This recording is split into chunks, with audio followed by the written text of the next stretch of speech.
Chapter 1. Naruto Aburame. Sarutobi was sitting patiently in a chair, waiting for the rest of the clan heads to file into the conference room. Next to him stood his former student, the legendary Sannin, Jiraiya, holding what appeared to be a small bundle of blankets. A few minutes later, every seat had been occupied, and they were ready to begin their meeting. The room was filled with the sound of muffled chatter, obviously about the events that had just taken place. Sarutobi cleared his throat to silence the bickering crowd. Once they settled down, he began, "As you all know, our village has suffered great losses to the demon known as the Nine-Tailed Fox. I'd like to inform you all that the threat has passed, and the demon has been defeated." There was a sound of applause and cheers from the less formal clan heads. The people who held their tongues were deep in thought. Something was amiss. How could a beast with such terrible power be suddenly defeated? Then it dawned on them. Why was Sarutobi informing them and not the fourth? A tall man with long dark brown hair and pale, pupil-less eyes was the first to ask the question. Where is the fourth? Has he sustained injury during the fight? Sarutobi looked down with a defeated expression on his face. I'm sorry to inform you, Hayashi-sama, that the fourth lost his life during the battle. There were gasps heard throughout the meeting room and shocked faces on everyone. Surely their beloved Hokage couldn't be gone.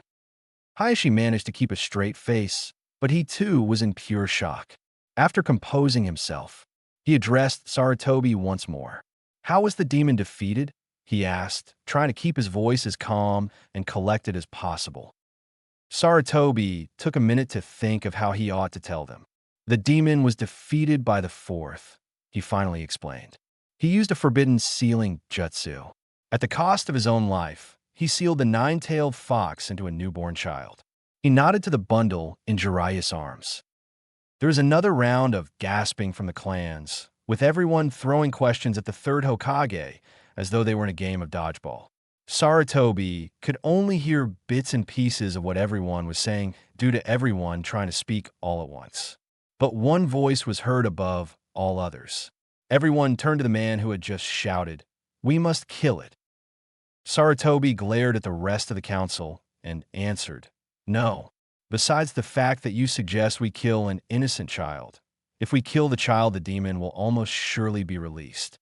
The odds of the demon dying when the child does will increase over time. But even so, we will not kill him either when that time arrives." This is insane. You actually wish to protect that monster? Nevertheless, you do not have the power to overrule me. I am the head of the Uchiha clan, which has more power than the Sarutobi clan. That may be true, Fugaku, but since the fourth never chose a successor, I must take back the role as Hokage. Furthermore, the fourth left it in his will that we honor this child as a hero for what he holds. I don't think assassinating him is very honorable, do you? Fugaku just snorted and sat back down in his seat. Now, there is still the matter of the child. His parents have died, and I haven't quite figured out what to do with him. But I have decided to inform the village of exactly what happened today. I can only hope the village will honor the fourth's wish and view him as a hero for keeping the demon at bay. If this is not the case, as a fail-safe, I have decided to make it a law that no one from the boys' generation or from outside of our village shall be told of the demon. Anyone who breaks these rules will be severely punished. Does everyone understand my law? A few nods from everyone answered his question. Now back to the matters of the boy. An old man with an X-shaped scar on his chin stood up. I would more than willingly place him in my ANBU root division. The boy carries a great power within him and could become the Leaf Village's secret weapon if molded right. Then Hayashi Hyuga stood up. He was not about to let an opportunity like this pass him up. That boy was valuable, and he had to have him for his own clan. If I may interject, but maybe it would be more wise to hand the boy over to me. I'm sure the boy could become quite powerful if he was placed in root, but he might be easily influenced by the demon if he becomes void of any emotion. I do not mean to insult your methods of teaching, Danzo-sama, but it could prove dangerous in the boy's case. The Hokage thought this over. He didn't want the boy with either of the two. He did want the boy to be brought in by someone, though it appeared no one else was going to offer to take the child in. So he would have to decide between Hayashi and Danzo. His decision landed on Hayashi. He wasn't thrilled about picking Hayashi, but the child being ripped of emotions was far worse than anything Hayashi would do. He was about to voice his choice when someone stood from their seat. A tall man with dark black hair wearing sunglasses and a heavy coat with an unusually high collar was standing. He spoke with an eerie, cool voice. Hokage-sama, I, Aburame Shibi, would like to have the boy join the Aburame clan. I am heavily indebted to the fourth and could think of no better way to repay him. Raising the child he wished to be seen as a hero could bring me and my clan no higher honor. With that said, he sat back down in his seat. Sarutobi thought this over, and it didn't take him long to realize that Shibi was the best choice. The Aburame clan had no interest in more power or being the best. They would treat him well. Sarutobi cleared his throat and spoke. Seeing that it would be in Naruto's best interest, I've decided to let Aburame Shibi have custody of the child. Are there any stipulations for you taking the boy? Shibi adjusted his glasses and said with no emotion, Yes, for the boy to truly become part of my clan, he must become a host. Sarutobi shivered at that comment along with everyone else. They all knew what he meant by that. I have already sent a messenger insect to inform my clan to get things ready for the procedure. It is fortunate for us that the boy was born only a few hours ago. The Kakai insects can only join with a host on the very day they're born, due to obvious reasons. I must get the boy to my compound as soon as possible. So if this meeting is adjourned, I would like to take my leave. Sarutobi nodded and signaled for Jiraiya to hand the baby over to Shibi. Jiraiya walked up and handed the bundle to Shibi, who carefully held it. Please take good care of Naruto, Jiraiya said, almost sad. Shibi looked at Jiraiya with a cocked eyebrow and said, Naruto. Jiraiya looked sheepishly at Shibi. Yeah, that's the kid's name, but if you would like to change it, feel free to do so. No, Naruto will be fine. He bowed to Jiraiya and then to Sarutobi. Good day, and he poofed away in a cloud of smoke. Hayashi and Danzo were both furious with the Hokage. They didn't show it when they offered to take Naruto, but both of them wanted Naruto, and badly. To think that he would give Naruto to a clan that would keep him from what he was truly capable of. What a waste, Hayashi spat before going out the door with the rest of the clan heads. Only Jiraiya and Sarutobi were left. Do you think I made the right decision? Sarutobi asked his former student. Yes, I do. The Aburames wouldn't have been my first choice. Hell, they wouldn't have been my third. But they're good people. Maybe weird and creepy, but still good people. A much better choice than the Hyuga or the Root, Jiraiya assured Sarutobi. Let's just hope that's true, the Hokage said, slumping into his chair in exhaustion.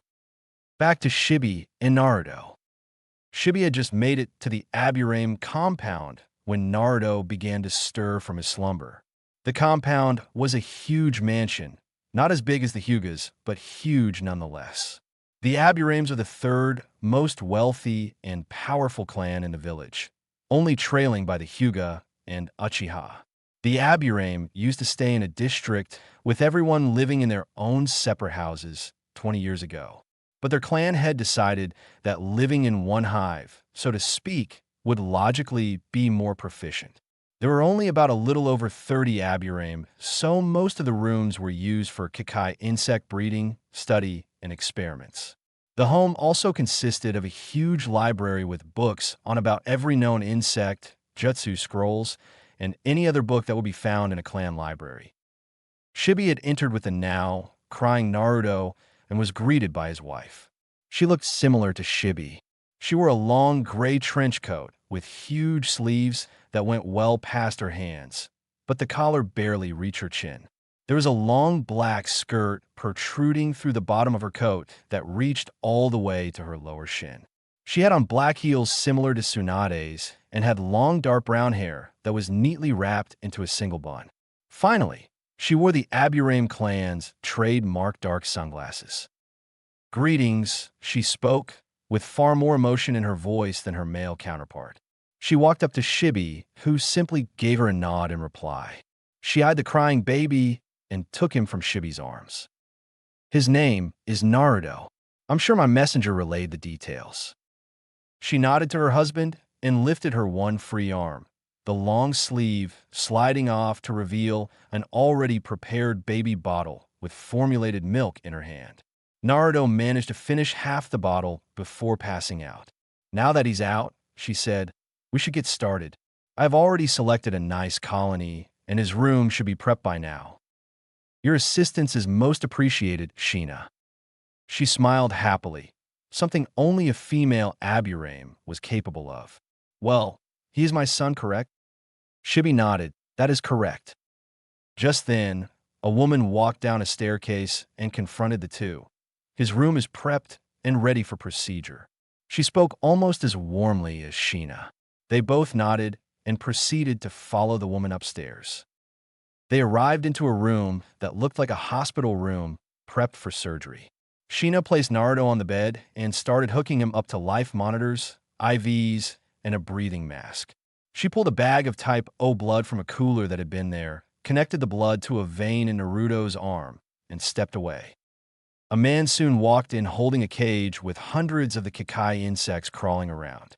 He handed it to Shibi and walked back out of the room without muttering a word. Shibi walked up to Naruto, opened the Kakai cage, then placed his hand on Naruto's chest. His hand began to glow green, and the insects began to file out of the cage. It wasn't long before Naruto was covered in the insects, except for his face, which was covered in the breathing mask. The cage was virtually empty except for one last insect, the apparent queen.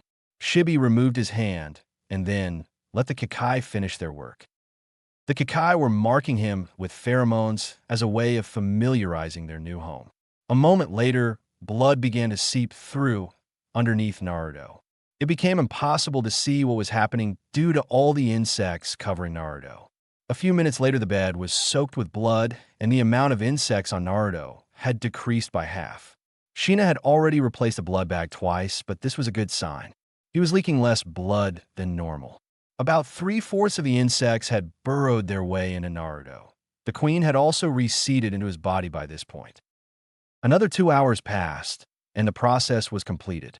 Now that the insects had all gone into his body, his skin was revealed to have dozens of small holes all over his body from the neck all the way down to his shins. He was breathing peacefully like nothing had even happened.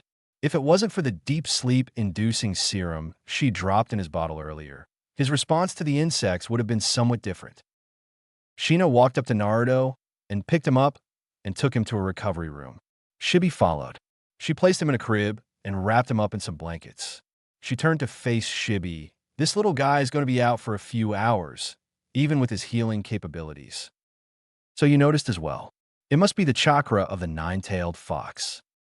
Sheena nodded. Do you think the fox's chakra will close his entrance holes? No, I do not believe so. The Kakais secrete a special liquid that heal the flesh around the holes. The fox will not heal where there is no need to. Think of how your ear heals when you get your ears pierced. Your ear has a hole, but it's still healed at the same time. Same principle here. Sheena nodded in agreement. Well, we should leave him so he can rest. Why don't we go check on Shino? I'm sure he will be delighted to hear he has a brother. Chapter 2, Oddball.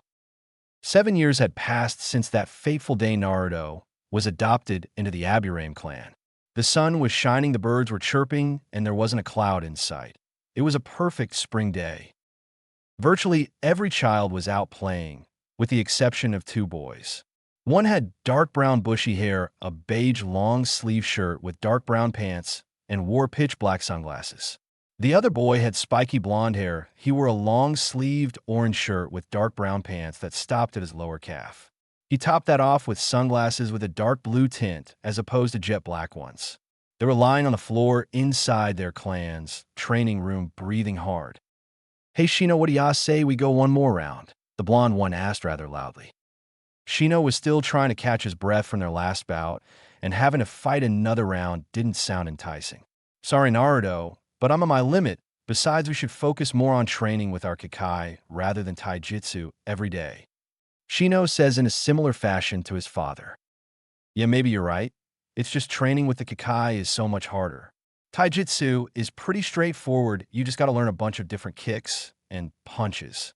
Naruto says while punching his fist in the air to further emphasize his meaning.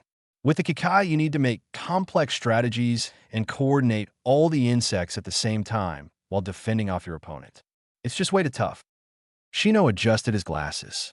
You give yourself far too little credit, Naruto. In our sparring matches with Father, I have seen you perform some, how should I say, unique strategies. Naruto gave Shino a puzzled look. Unique? What do you mean unique? He asked curiously. Well, you do use our clan style correctly, but you always seem to add your own twist to it. Shino says in a matter-of-fact tone. As many times that I have spared against you, it's never the same, you're unpredictable. Shino concluded. Naruto cocked his eyebrow. I'll take that as a compliment. So since we're done sparring for today, what should we do? Naruto says, irritated his brother didn't want to continue sparring. At that same time, both boys' stomachs gave a loud growl. Shino stared down at his gut. I guess that answers your question, Naruto. We have been training for so long, lunch must have slipped our minds. What do you say we go into town to find something to eat? All the happiness in Naruto's eyes faded for just a second, but due to his dark blue sunglasses went unnoticed by Shino. I don't know about that. You know how I feel about going to town, everyone is always glaring. Naruto says while trying to hide the remorse in his voice. Yes, but they stare at everyone from our clan.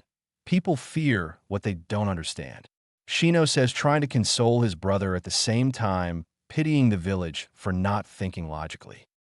Naruto shook his head. No, it's different when they stare at me. When they look at you, they just get creeped out. But when they stare at me, there's hatred in their cold eyes. Shino lifted himself from the ground, and Naruto mimicked his brother. I guess that means your decision is final? If that's the case, let's go to the kitchen and see if we can find something to elevate our hunger. Shino says while heading for the door. It's too bad though, I really would have liked to go to that ramen shop, he added. Naruto stopped in his tracks and turned to face Shino. I changed my mind. Besides, who cares about a few stairs anyway? Shino nodded to his brother, knowing full well he would take the bait hook, line, and sinker. Naruto may be unpredictable in battle, but when it comes to his stomach, he is a one-track mind, Shino mused to himself. Hey Shino, what y'all waiting for? Naruto says while opening the door to leave the training room. My apologies, I was lost in thought. Shino replied bluntly. Yeah, whatever, let's just get going already. I'm starved. And with that, the boys made their way out of the Aburame mansion and into the village. A while later, as Naruto expected, he was greeted with the usual stares of hatred and the occasional name-calling, but he ignored it. Nothing was going to spoil his mood, not when he was about to gorge himself on ramen. They eventually made it to Naruto's favorite food stand, Ichiraku Ramen. The two of them were greeted by the friendly shopkeeper and his daughter. Oh, why isn't it my favorite customers? How have you two been? The old man asked happily. We've been great, old man. Me and Shino have been training like mad lately. Naruto says enthusiastically. We want to be at the top of our class when we join the academy, he explained. Shino simply nodded his head in agreement. I'm sure you two will make splendid ninja, the young woman says while handing the menus. Naruto and Shino took their offered menus and started to scan through them. It didn't take Naruto too long to find what he wanted. I'll have 2 bowls of beef ramen, Naruto practically shouted. Shino took a little more time to decide. His mind was playing a little game of tug of war with chicken flavor on one side and shrimp on the other. He analyzed the pros and cons of the two and ultimately decided on shrimp. I'll have 2 bowls of shrimp ramen, Shino says plainly. Coming right up, the girl says while taking back the menus. Naruto turned to his brother and tried to spark up a conversation, which was a hard feat to do in public. So, Ashino, have you worked out any new strategies with your Kekai? Naruto questioned, even though he wasn't practically interested in knowing. Actually, yes, I have run through a few different scenarios and matched a plan of attack according to the situation. They're more suited for one-on-one encounters, but they are diverse enough to use in almost any situation. Shino concluded. That's cool, I wish I could plan that far ahead. You're a lot like Father, he's always planning way ahead and talking about having an ace up your sleeve. I just make it up as I go along, makes things a lot more simple. Well, I can't say I agree with your logic, but I won't discredit your methods either. You have managed to best me on numerous occasions relying on instinct as opposed to logic. Shino says while examining an ant crawl across the table. At that moment, a tiny beetle landed on the ant and proceeded to devour it. Shino shifted in his stool to stare at his brother. Perhaps you should try harder to keep your Kikai under control. Naruto just smiled at Shino. "Oh, this little guy was just hungry." Naruto says while extending his index finger to summon the insect back. A few minutes passed in silence, and the old man and young woman returned with 4 steaming bowls of ramen. "Here you go, kids, eat up," the young woman says as she sits 2 of the bowls down. The old man also sits 2 bowls down and whips out 2 towels and hands them to them. Naruto and Shino took the ramen and towels graciously and thanked the man and woman. They placed 1 towel over one of their bowls of ramen and placed their hands underneath the towel. Unknown to anyone that walked by, underneath the towels were hundreds of Kikai beetles feeding on ramen. Naruto was eating his ramen at an inhuman speed. He finished his large bowl of ramen in just a few minutes. Shino, on the other hand, was biding his time and eating at a much slower pace. At this point, Naruto was working on his 3rd bowl when 2 kids about his and Shino's age walked in. One had brown hair and was quite plump, while the other had black hair tied into a spiky ponytail. The heavy-set kid was practically dragging his friend in. "Come on, Shikamaru, I'm telling you this place is great," the big kid says, trying to convince his friend. "This is troublesome, Choji. We were already at my house. We could have just eaten there," the spiky-haired kid said lazily. They both took their seats, with Choji sitting next to Naruto and Shikamaru next to Choji. Choji eyed the blonde boy next to him and noticed the boy had his hand underneath a towel that was caped over a bowl. He didn't really think too much on it, but what did catch his attention was the 2 empty bowls in front of him, and noticed he was working on a 3rd. "Not bad," Choji commented. Naruto looked up from his bowl and stared at the chubby kid. "You say something?" "I was just saying I'm impressed. Not many people would eat 3 bowls of ramen in one sitting. Too many people are concerned with their weight these days." Naruto looked the boy up and down. "Well, I can see that you're not concerned with your weight." Choji's eyes twitched. "And just what do you mean by that?" he asked while leveling Naruto a dangerous glare. Naruto saw the anger in the boy's eyes and knew what he said came out wrong. "Sorry, I didn't mean anything by it, honestly," Naruto says while waving his hand out in front of him. Choji calmed down. "Forgive me, it's just I lose my temper when people call me fat. I'm Choji, by the way, Choji Akimichi, and this is my best friend Shikamaru Nara." Naruto looked over past Choji to look at the spiky-haired kid whom was now sleeping with his head on the counter. Naruto quirked his eyebrow. He didn't quite know what to make of the kid. "Who falls asleep that fast?" he thought. "It looks like your friend is tired," Naruto says while pointing to the sleeping boy. Choji turned to face his now sleeping friend. Choji sighed before he slapped his hand on his forehead. "Sorry, he does that sometimes." Choji then proceeded to shake Shikamaru to wake him up. Shikamaru slowly woke up from the shaking and calling of his name. "Why did you have to wake me? I was enjoying that," Shikamaru grumbled irritably. "I wanted you to meet." Choji turns to Naruto. "Actually, I didn't catch your name." "Naruto Aburame. And this is my brother Shino." Naruto gestures to the boy next to him. Shino turns to face Choji and Shikamaru and simply nods. Shikamaru looked both boys over for a minute with a bored expression before he spoke. "Are you really an Aburame?" Naruto looked a little puzzled. "You mean me?" "Well, of course, I have seen my few shares of Aburame before, but none with blonde hair or that talk as much as you. Your brother is a perfect example of all the Aburame I have encountered," Shikamaru says in a droning tone. Naruto looked offended. Well, I guess I'm a little different. Do you need proof or something?" Naruto proceeded to remove his hand from underneath the cloth, but was interrupted by the shopkeeper. "So what can I get you and your friend Choji?" "I'll have 3 bowls of beef ramen," Choji wholeheartedly answered. "And I'll have a bowl of miso-flavored ramen," Shikamaru says with a yawn. "Hey, old man, how about another bowl of beef ramen?" Naruto yells. "Sure, coming up."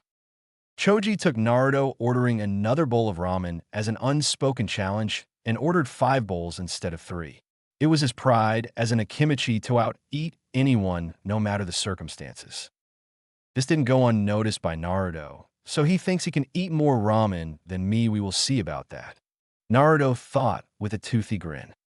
20 minutes later, Naruto and Choji were tied with 9 bowls each. Shino and Shikamaru were amazed that they had consumed 9 bowls and were working on their 10th and showing no signs of faltering. Even the shopkeeper and his daughter were amazed Naruto and Choji usually only ate 7 bowls on their best days. Another 20 minutes passed, and they were now on their 15th bowl, and both of them looked ready to blow chunks. Choji knew he was at his rope's end. He couldn't believe someone not from the Akimichi clan was going toe-to-toe with him in an eating contest. Stealing his resolve, Choji readied himself for another bite. Then he saw what he didn't expect. Naruto eyes rolled to the back of his head, and he passed out face first into his bowl of ramen. Shino merely shook his head before he pulled his brother's head out of the ramen to keep him from drowning in it. Shikamaru just looked at the unconscious boy and shook his head, troublesome. At that moment, Choji gripped his stomach and ran to a trash bin and hurled. After his barfing round, he too passed out.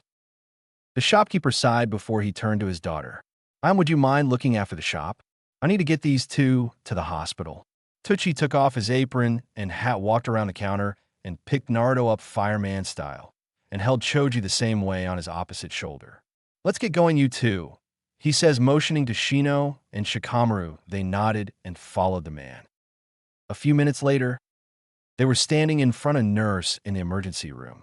Tucci had laid the unconscious boys in chairs and was speaking to the nurse. She had to hold back a bit of laughter when she heard the story, but knew the situation was a bit serious. She walked to where the boys were seated to see their condition for herself. When her eyes met Naruto, her blood began to boil, and she thought about refusing the boy treatment, but decided being on the bad side of the Aburame clan wasn't worth it. She called for 2 stretchers, and 2 nurses came with the stretchers and wheeled the boys off. Tucci told the boys he needed to get back to the shop and wished Naruto and Choji the best of luck. Shino and Shikamaru made their way to the waiting room and waited for any news on their friend and brother. Shino had decided his parents should know what happened to Naruto and sent a messenger insect to find them. Shino had arrived about 20 minutes after Shino sent his messenger and demanded to know everything that happened. She was shocked to find Naruto could be so reckless and that Shino did not stop him from consuming half his weight in ramen. Shibi was away on a mission and would find out the details later on. Shikamaru had left when Shina arrived to retrieve the Akimichis. The Akimichis arrived just as a nurse came out to tell them the news. She looked at her clipboard and said, "Who are the parents of Akimichi Choji?" The 2 Akimichis stood up. I am Choza, Akimichi Choji's father." The nurse nodded while looking over the clipboard in her hand. "Very well. Your son is awake and in stable condition and can receive visitors if you would like to see him. Choji had suffered from a mild case of hyperphagia and will not be able to eat solid foods for about a week and a half. He will be held in the hospital for 2 days. His room is on the 3rd floor, room 3D. The Akimichis and Shikamaru nodded and proceeded to the room where Choji was. Next, we have Aburame Naruto. He is also awake and in stable condition, and seems he too suffered from a slightly more severe case of hyperphagia. He has the okay to have visitors, but it looks like he's going to be in the hospital for a few days. You're welcome to go see him if you like. He's on the 3rd floor, room 3F. Shina and Shino nodded and walked in the direction of Naruto's room. Meanwhile, Naruto was lying on a bed, bored out of his mind. He never quit, had the patience the rest of his clan seemed to have, and couldn't stand not doing anything for more than 5 minutes at a time. He soon started planning how he would escape when his eyes fell upon his window and he grinned like an idiot. I guess that will do, he thought as he got up from his bed and opened the window. Looking down, he started to second guess jumping from a 3-story building, but shrugged the thought when he spied a nearby tree. Naruto cracked his knuckles and prepared to lounge for the tree, but stopped when he heard the sound of someone clearing their throat. He turned around to face a glaring Shina, well, at least he thought she was glaring behind her dark shades. Hey, mother, I was just getting a little fresh air is all, Naruto says sheepishly. Sheena merely raised her eyebrow. That's a relief, and here I was under the impression you were attempting to escape. Sheena says with obvious sarcasm in her voice. Naruto gave his mother a huge grin. You know me too well. I suppose I do, and the last thing I want to hear about are more escape attempts. Is that clear? Sheena says while narrowing her eyes on Naruto. Naruto nodded to his mother. One of the few things he would want would be to upset her. As nice as she was, she could also be scary at times when provoked. Good, I'm glad we have an understanding. Furthermore, I have been informed you will stay here for a few days. Naruto groaned and crossed his arms and was about to protest, but his mother raised a hand to silence him. No arguments, Naruto. You have gotten yourself into this predicament, and you must face the consequences. But try not to be so disappointed. You can use this time to build your patience. You will find soon enough that not every mission you receive will be entertaining. Naruto didn't argue with that logic. If he couldn't become more patient, he would die of boredom on long, uneventful missions. He would devote himself to becoming more patient, more like an Aburame for that matter. Naruto had always known he was different from his family. He never questioned why. There was usually at least one oddball in a family, and it just so happened that he was that oddball. No Aburame in their right mind would ever end up in a hospital from merely not knowing when to stop eating. Naruto came to the conclusion that he needed to change. It was time to use brain over brawn. Naruto looked to his mother with determination in his eyes. You're right, mother. I should look at this as an opportunity to improve myself. I have made a lot of dumb mistakes because I didn't think logically and assess the situation correctly. But no more. I promise I will change and make our clan proud. Sheena stared at her son for a minute before walking to his bed and sitting down. Naruto, I'm proud you want to better yourself, but you do not have to change who you are to do so. We are who we are, and you have nothing to be ashamed of. So you make a few mistakes here and there, but everyone does. It's what makes us human. If you never make a mistake, you will never learn anything. Naruto cast his head down, not daring to look at his mother. Today, a kid accused me of not being an Aburame. I don't know why, but it hurt. It made me feel like I truly didn't belong. Sheena had expected this, but didn't think he would take it this hard. Her son was ready to completely change the person he was simply from one comment. She could tell Naruto truly loved his clan if being told he wasn't one of them affected him so much. But nonetheless, she had to nip his doubt in the bud. Naruto, try not to dwell on what was said to you. Believe me when I say you are as much an Aburame as Sheena, your father, and myself. So you may not be quite sheltered and mysterious, but as much as people seem to think, that's not what defines being an Aburame. Naruto looked back to his mother. Then what does define being an Aburame? Sheena gave her son a small smile. I will leave that for you to find for yourself. Sheena kissed Naruto on the cheek and stood to leave. Rest well, Naruto. As soon as you get out of here, your training will commence. She added. Naruto gave Sheena a nod and then turned to Shino, who had said nothing the entire time. Shino simply said, see you soon, and exited from the room, and their mother followed after him. Naruto was about to doze off to sleep, seeing there was nothing better to do when he heard a knock on his door. Come in, he yelled. A nurse walked into his room. Good, I caught you awake. I have come to inform you that you have been assigned a roommate. I hope this doesn't inconvenience you, the nurse said a bit apologetically. Naruto shrugged. Not, at least I'll have someone to talk to. Good to see you're not upset. I was told Aburame members like their privacy. Don't worry about that. You'll find I'm different than most Aburames. Naruto replied dryly. I can see that. I'll be back in a few minutes with your roommate. The nurse left and closed the door behind her. Naruto wondered what his roommate would be like. Would they be young or old, civilian or ninja? Numerous probabilities were racing through his head until his door opened. His nurse came in pushing a gurney with a young girl on it. The girl had short, dark, midnight blue hair with pale skin and seemed to be sleeping peacefully. The nurse placed her in the second bed, occupying the room. She then walked over to Naruto. Her name is Hyuga Hinata. She was suffering from a severe case of chakra exhaustion but she should be awake sometime tomorrow. Do try and be nice to her. I was told she was the heir to the Hyuga clan, and getting on the bad side of the Hyuga is not something I would advise. With that said, the nurse left the room, leaving Naruto to his thoughts. Naruto looked over to the sleeping Hyuga and wondered what she would be like. He had never met a Hyuga personally, but had heard plenty about them. Supposedly, they were a bunch of snot-nosed pricks. But he couldn't picture this girl being anything like that. He decided he would just have to wait and find out tomorrow and finally let the long-awaited sleep take over him. Chapter 3. First Impressions. This food sucks, Naruto yelled in protest. Oh, come on, it's not that bad, a nurse countered. Okay, then you eat it if it's not that bad, Naruto challenged. I don't have to eat it. You're the one in the hospital, not me, the nurse retorted. I'm not eating it, and that's final, Naruto says while crossing his arms. Okay, then your body will remain weak, and you will never get out of here, the nurse stated. Naruto perked his head up with interest. You're telling me if I eat this slop, I will recover faster? The nurse nodded. That's exactly what I'm saying.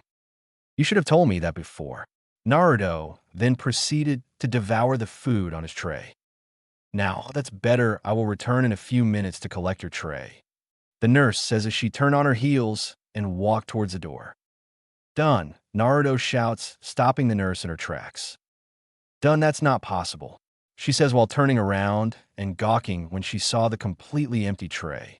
H, how did you finish so fast? Naruto shrugged. I'm a fast eater. That was a little more than fast. Now it makes sense how you ended up in the hospital, she says as she takes his tray from him. I'll return in a few hours to bring you lunch. Take it easy until then, she added. Sure thing, but one question. The nurse raised her eyebrow. What is it? When will she be awake? Naruto says while pointing to the still sleeping Hinata. Well, we expected her to be awake this morning, but it looks like she was far more exhausted than we thought. But she should surely be awake by noon. Wow, she must have been training pretty hard to end up in the hospital. Naruto's eyes were gleaming at the thought of training that hard. Maybe so, but don't you go getting any ideas, the nurse scolded. The last thing you should want is to end up back in the hospital. Besides, chakra exhaustion is a serious matter. Some have died from it, so don't take it lightly. Do you have kids? Naruto says out of the blue, because you would make a good mother? The nurse had a small blush. What makes you think I would be a good mother? Well, because you sound like my mother when she's scolding me or my brother. Mostly me, though, cause Shino doesn't really do anything wrong. Naruto replied casually. The nurse's eyebrow ticked. Is that a fact? The nurse says as she storms out of the room. What did I do wrong? Naruto asked aloud, honestly confused. He lied back down, contemplating what to do. Man, I'm bored. Let's see, what can I do to keep myself occupied? I got it. Now's the perfect time to practice my info gathering. Naruto lifted his arm, and one beetle crawled from a hole in his arm and walked to his index finger. All right, you know what to do. The insect took flight and disappeared out the open window. Naruto closed his eyes, satisfied with his cunningness. Then his eyes shoot open. What do you mean I send him to his death? Naruto said aloud. There's no way he will get caught. If anyone saw Naruto, they would believe he was talking to himself. But in fact, he was talking with his queen insect. I'm sorry if we lose him, but you have to agree with me, we need the practice. A few seconds of silence went by. So you do agree with me, you just think I should have chosen an easier target. But who could give us better spying experience than practicing on the Hokage himself? A moment later, yeah, that's right, no one. If we can successfully spy on the village's most powerful ninja, then anyone else would be child's play. Naruto and his queen's bickering were interrupted by the sound of his roommates stirring. Hinata slowly opened her eyes, but due to the overwhelming light, had to shut them. She tried for round 2, and this time her eyes slowly adjusted to the light. Where am I? She says in a tired, quiet voice. You're in the hospital, Naruto answered. H Hospital B, but why am I in the hospital? Naruto shrugged. Beats me, all I know is it had something to do with chakra exhaustion. My guess would be you overdid it in your training. Tea training, yes, now. I all remember. I was tea training with father. So your own father pushed you that far. That hardly sounds responsible of him. Naruto replied plainly. Hinata shook her head. No, it wasn't L like that you don't understand. I'm the H heir to the Hyuga C clan. He only W wants me to be S strong enough to L lead the clan. Naruto looked anything but convinced anyone willing to put their own child in the hospital had to be a jerk. But for the girl's sake, he decided not to press the matter any further. Sorry, you're right, I didn't know the full story. I shouldn't have jumped to conclusions. Hinata eased up and finally turned her head to look at who she was talking to. He had blonde, spiky hair and a pair of dark blue sunglasses and was dressed in a hospital robe. WITS sunglasses? Oh, sorry, family tradition, I guess, Naruto says while taking off the sunglasses. Hinata was taken aback by what she saw. His eyes were the most beautiful eyes she had ever seen, deep sapphire blue eyes. Naruto looked at Hinata curiously. Are you feeling well? Naruto asked Hinata. Why yes, why do why you ask? Well, your face is kind of red. I thought you might have had a fever or something. Naruto answered casually. Hinata didn't even notice that her face had turned slightly pink, and Naruto, pointing it out, only made it worse. Are you sure you're not sick? Naruto got up from his bed and walked to Hinata's and placed his hand on her forehead. You're a little warm, maybe I should call the nurse to see if she could give you an ice pack or something. Hinata had turned from light pink to crimson red in the matter of a second. Her eyes closed, and she fell back down into her pillow, unknown to Naruto that this would be the first of many. Hey, Hinata, are you all right? There was no reply. Naruto looked at the beet red girl and panicked. Oh no, what did I do? What happened? The Hyugas will kill me for this. He ran from her side and dived under the sheets on his bed. Perfect, I'll just pretend like I was asleep the whole time. Then that way they can't blame me. 5 minutes later, he poked his head up over the sheets, just in time to see Hinata waking up. He was relieved she was okay and the Hyugas would have no reason to kill him. He hopped up from his bed and ran to her side. Are you okay? What happened? You're not hurt, are you? Naruto was throwing questions back and forth at her in a frantic voice. What's going on? What happened? Hinata asked Naruto. You don't remember? You passed out. Naruto says while eyeing Hinata carefully. P passed out. Hinata then remembered why she had passed out, and a light blush showed on her face. Naruto noticed her blush and took a step back.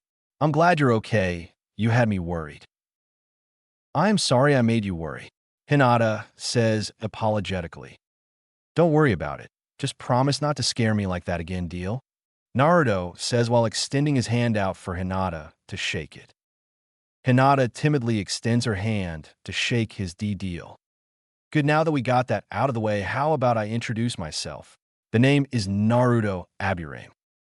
So you're F from a ninja clan to the I insect, wilding clan, C correct? Naruto nodded his head up and down. Yep, that's the one, Naruto says with pride evident in his tone. And my name is H Hinata of the Hyuga clan. It's an H honor to meet you in Naruto-san. Hey, you don't have to be so formal with me. Just call me Naruto. Sorry, in Naruto. Hinata apologized softly. Oh yeah, and stop apologizing all the time. You have nothing to apologize for. Sore. I mean, okay. Naruto just sighed. This girl was nice, alright, maybe too nice if anything. So, in Naruto, why are you in the H hospital? Hinata asked, curious to why this seemingly healthy boy was in the hospital. Naruto rubbed his head bashfully. Well, it's kind of embarrassing. Let's just say I bit off more than I could chew. Naruto says with a huge grin. Oh, that's unfortunate. Tell me about it. Since I can't eat solid foods right now, they make me eat this soupy slop. It's disgusting. Hinata had to stifle a laugh, but Naruto had caught it. Hey, you don't have to hide your laugh from me. To tell you the truth, I like hearing others laugh. I don't hear it nearly enough at the Aburame mansion. Hardly anyone laughs. Everyone's so serious all the time. Even the kids younger than me will only laugh every once in a while. We Aburames are supposed to be prime examples of self-control. But I've always lacked in that department. I too live in a home where L laughter is S solemnly heard. Everyone's so bitter all the time. Yeah, I kind of figured that when I saw your father this morning. My F father W is H here. Naruto nodded. Yeah, he came in really early before I even had breakfast. He didn't say much. I tried to say hello, but he just stared at me. Then he asked the nurse how long you would be in for. After that, he just left without saying anything. I'm as sorry for my F father's rudeness. Hey, don't sweat it. Your father's the head of the Hyuga clan. I'm sure he has better stuff to do than make small talk with me. In no tea that doesn't excuse his actions. If he had time to stare, then he had time to speak. Hinata retorted.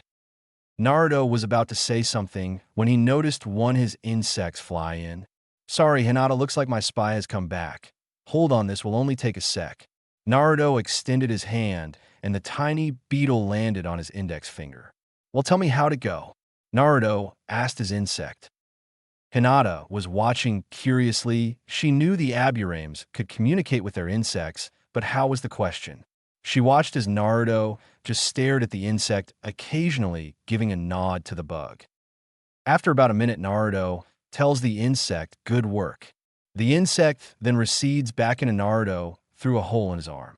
It seems the Hokage was doing nothing of importance, just sitting in a chair looking at books with pictures of women without their clothes on.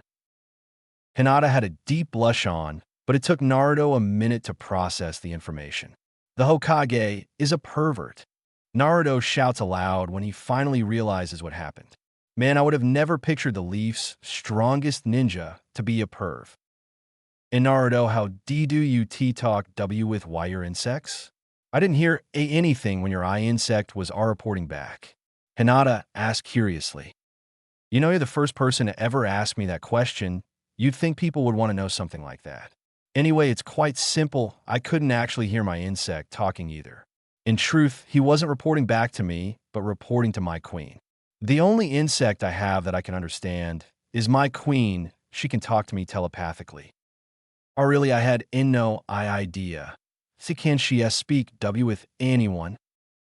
Yeah, she can, but the queen Kikai insect telepathic abilities can't reach very far. That's why she lives in here, Naruto says while taping his temple with his index finger. SGL lives, I in your B-brain. Hinata says, evidently shocked by the thought. No pun intended. Yep, for someone else to hear her, they would need to be really close to my face. I mean really close, like our faces would need to be touching. Hinata blushed at the thought of being that close to Naruto, but wouldn't dare ask him to let her try. Naruto seemed to have read her mind. You know, we could try it if you want. But I'll warn you, she's not much to talk to. I mean, she's an insect after all. Only time she ever talks to me is during training or when she's translating the other Kikai for me. If you try to talk with her, she'll probably just give you a bunch of yes and no answers. Nothing too complicated. I will admit one thing, though, she's pretty good at scolding me when she doesn't agree with my ways of doing things. So you want to try talking with her? Hinata wanted to, but knew there was no way she could get that close to Naruto. I had I am mean. Hinata couldn't even seem to form words. She needed an excuse, but couldn't find one. Naruto could tell Hinata was fishing for an excuse, so he decided to put her out of her misery. Hey, maybe we could do it another day. Hinata let out a small sigh of relief. Why, yes, another day. Sounds good. So you learned a few things about me. So what about you? Naruto says try to move on to a new subject. A WLW, what would YUL like to know about me? My father once told me the Hyugas have a Kekkei Genkai, some kind of technique. What was again Byakuya? No, that doesn't sound right. I got it the Byakugan. Hinata let out a little chuckle. That W is close at C called the Byakugan. Byakugan, you think you could show me it? Hinata started poking her two index fingers together. WL, a YUC, I can't you use it Y yet. That's why F-father trains me so hard. On average, my clan should be able to use Byakugan at age 5-6 at the latest. I'm S7N now and the H heir to the C clan. F-father S says if my Byakugan doesn't awaken in T3M months, he will name my younger S sister the new heir. Hayashi went up another notch on Naruto's shit-o-meter. The more he heard about this Hayashi, the more he disliked him. I'm sorry to hear that, Hinata. I don't know anything about the Byakugan, but I'd like to try and help. Hinata was thankful Naruto wanted to help her. She didn't think there was anything he could do, but it was still nice of him to offer.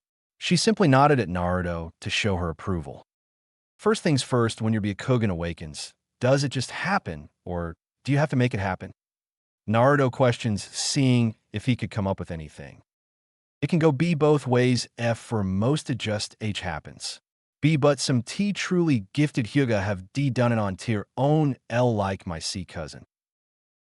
Awesome, that means there's still a chance. Hinata, we will have your Byakugan awakened in no time at all, trust me. We just got to figure out the key to unlocking it.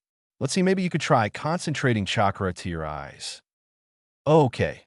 Hinata made a hand sign and tried concentrating chakra to her eyes.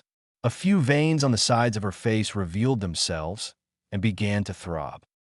Naruto didn't exactly know what the Byakugan looked like, but he guessed protruding veins was a good sign. He started to cheer her on. Yeah, come on, Hinata. You got it, just a little more. Hinata looked like she was constipated. She was struggling to keep the chakra circulating to her eyes. It was finally too much, and she lost her focus. The veins then receded back under the skin.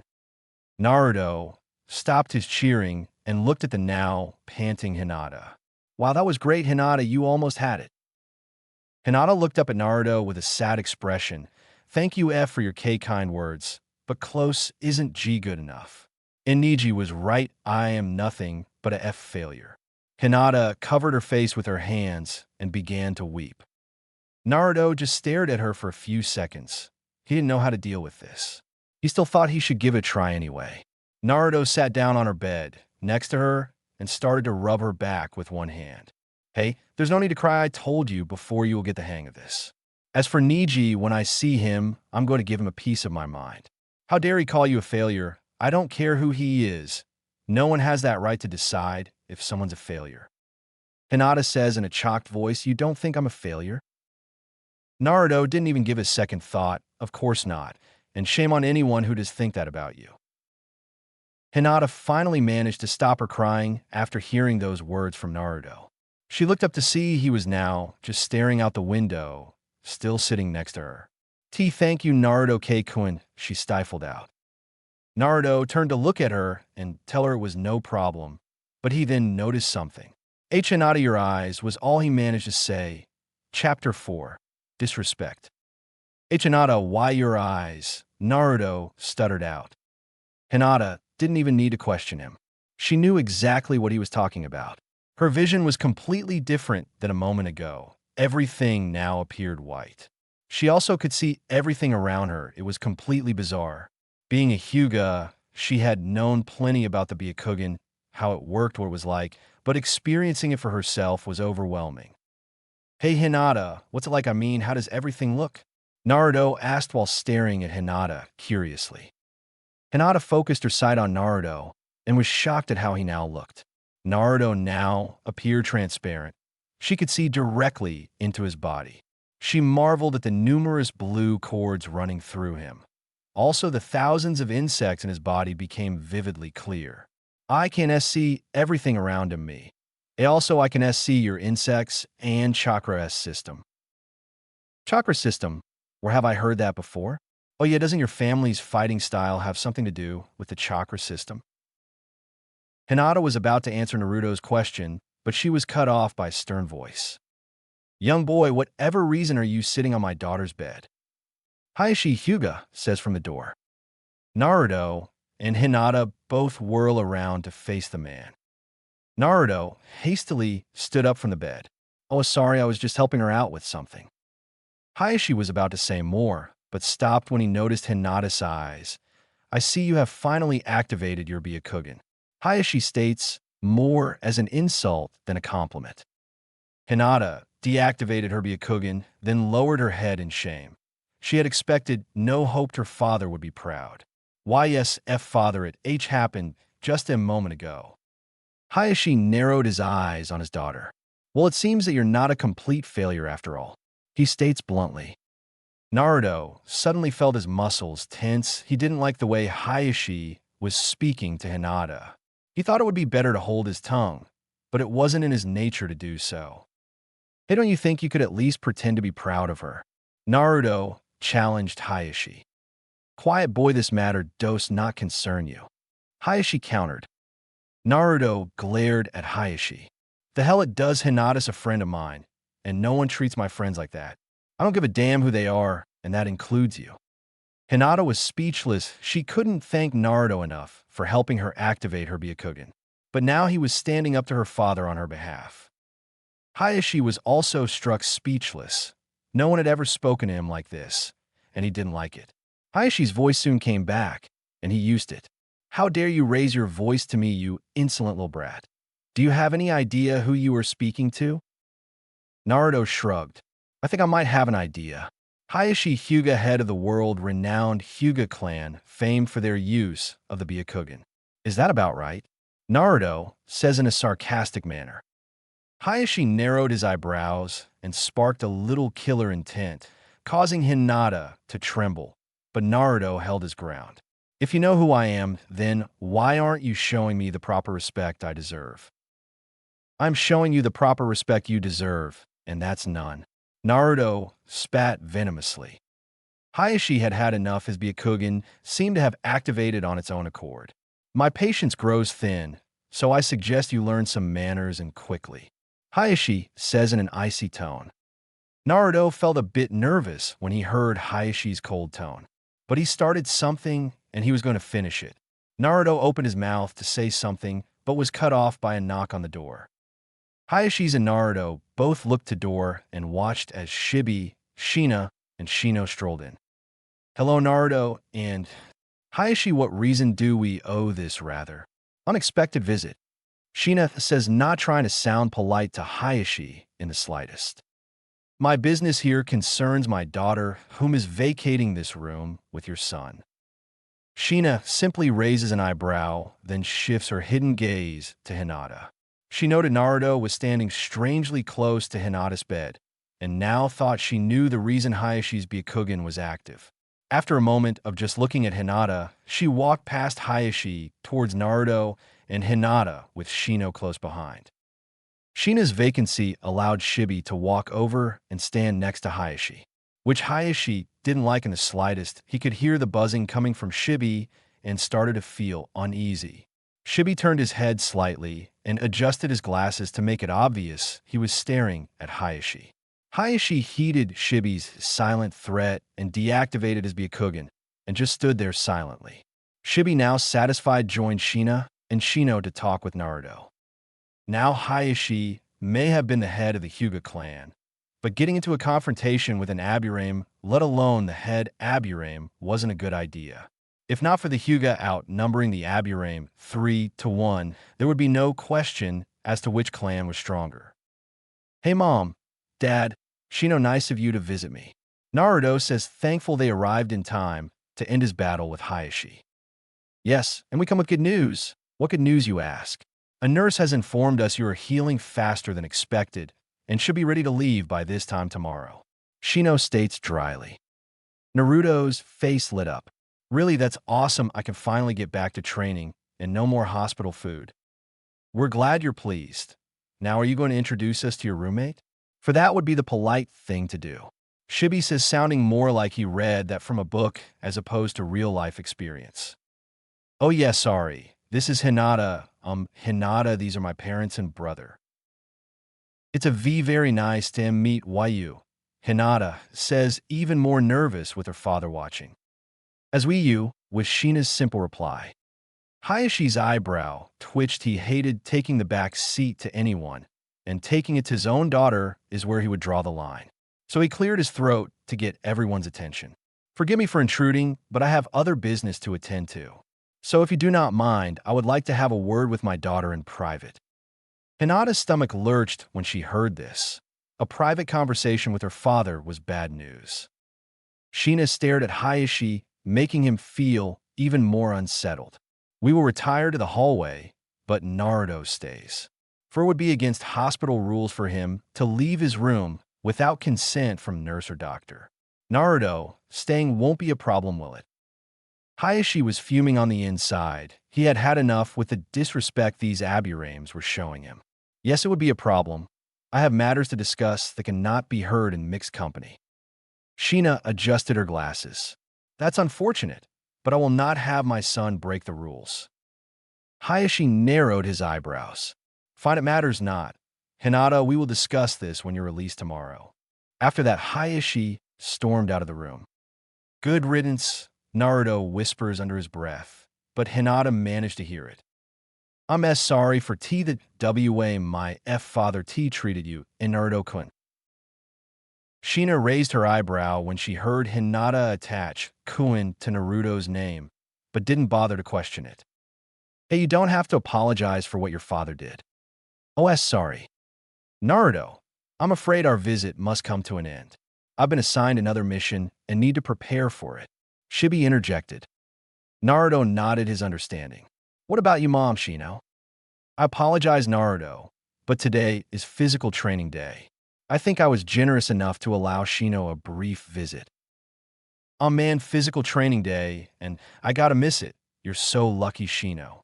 Naruto pouted. I think that's a matter of opinions, Shino says bitterly. I'm sorry you feel that way, Shino, but feeling bitter about it won't make the training any easier. Yes, I suppose you're right. Farewell, Naruto, and nice meeting you, Hinata. And nice meeting you, too. I mean, all of YU.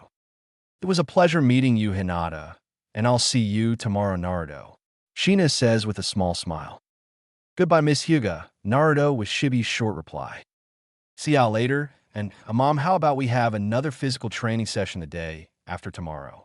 Naruto questioned with a hopeful expression. I'll think about it. Sheena answered simply. Shino was mentally cursing Naruto for bringing up such a horrific idea. And Shino, I'll do double the training to make it fair. Naruto added. I'll hold you to that, Shino says as he walks out the door, Shibi and Sheena close behind. Man, I can't wait for physical training, Naruto says with a huge grin. And Naruto-kun, what's physical T training day? Hinata asked curiously. It's when we devote an entire day to physical workouts. We start the day off with a 10-mile run, then we cool down with a 1.5 miles worth of swimming. After that, there's hand walking for 500 yards.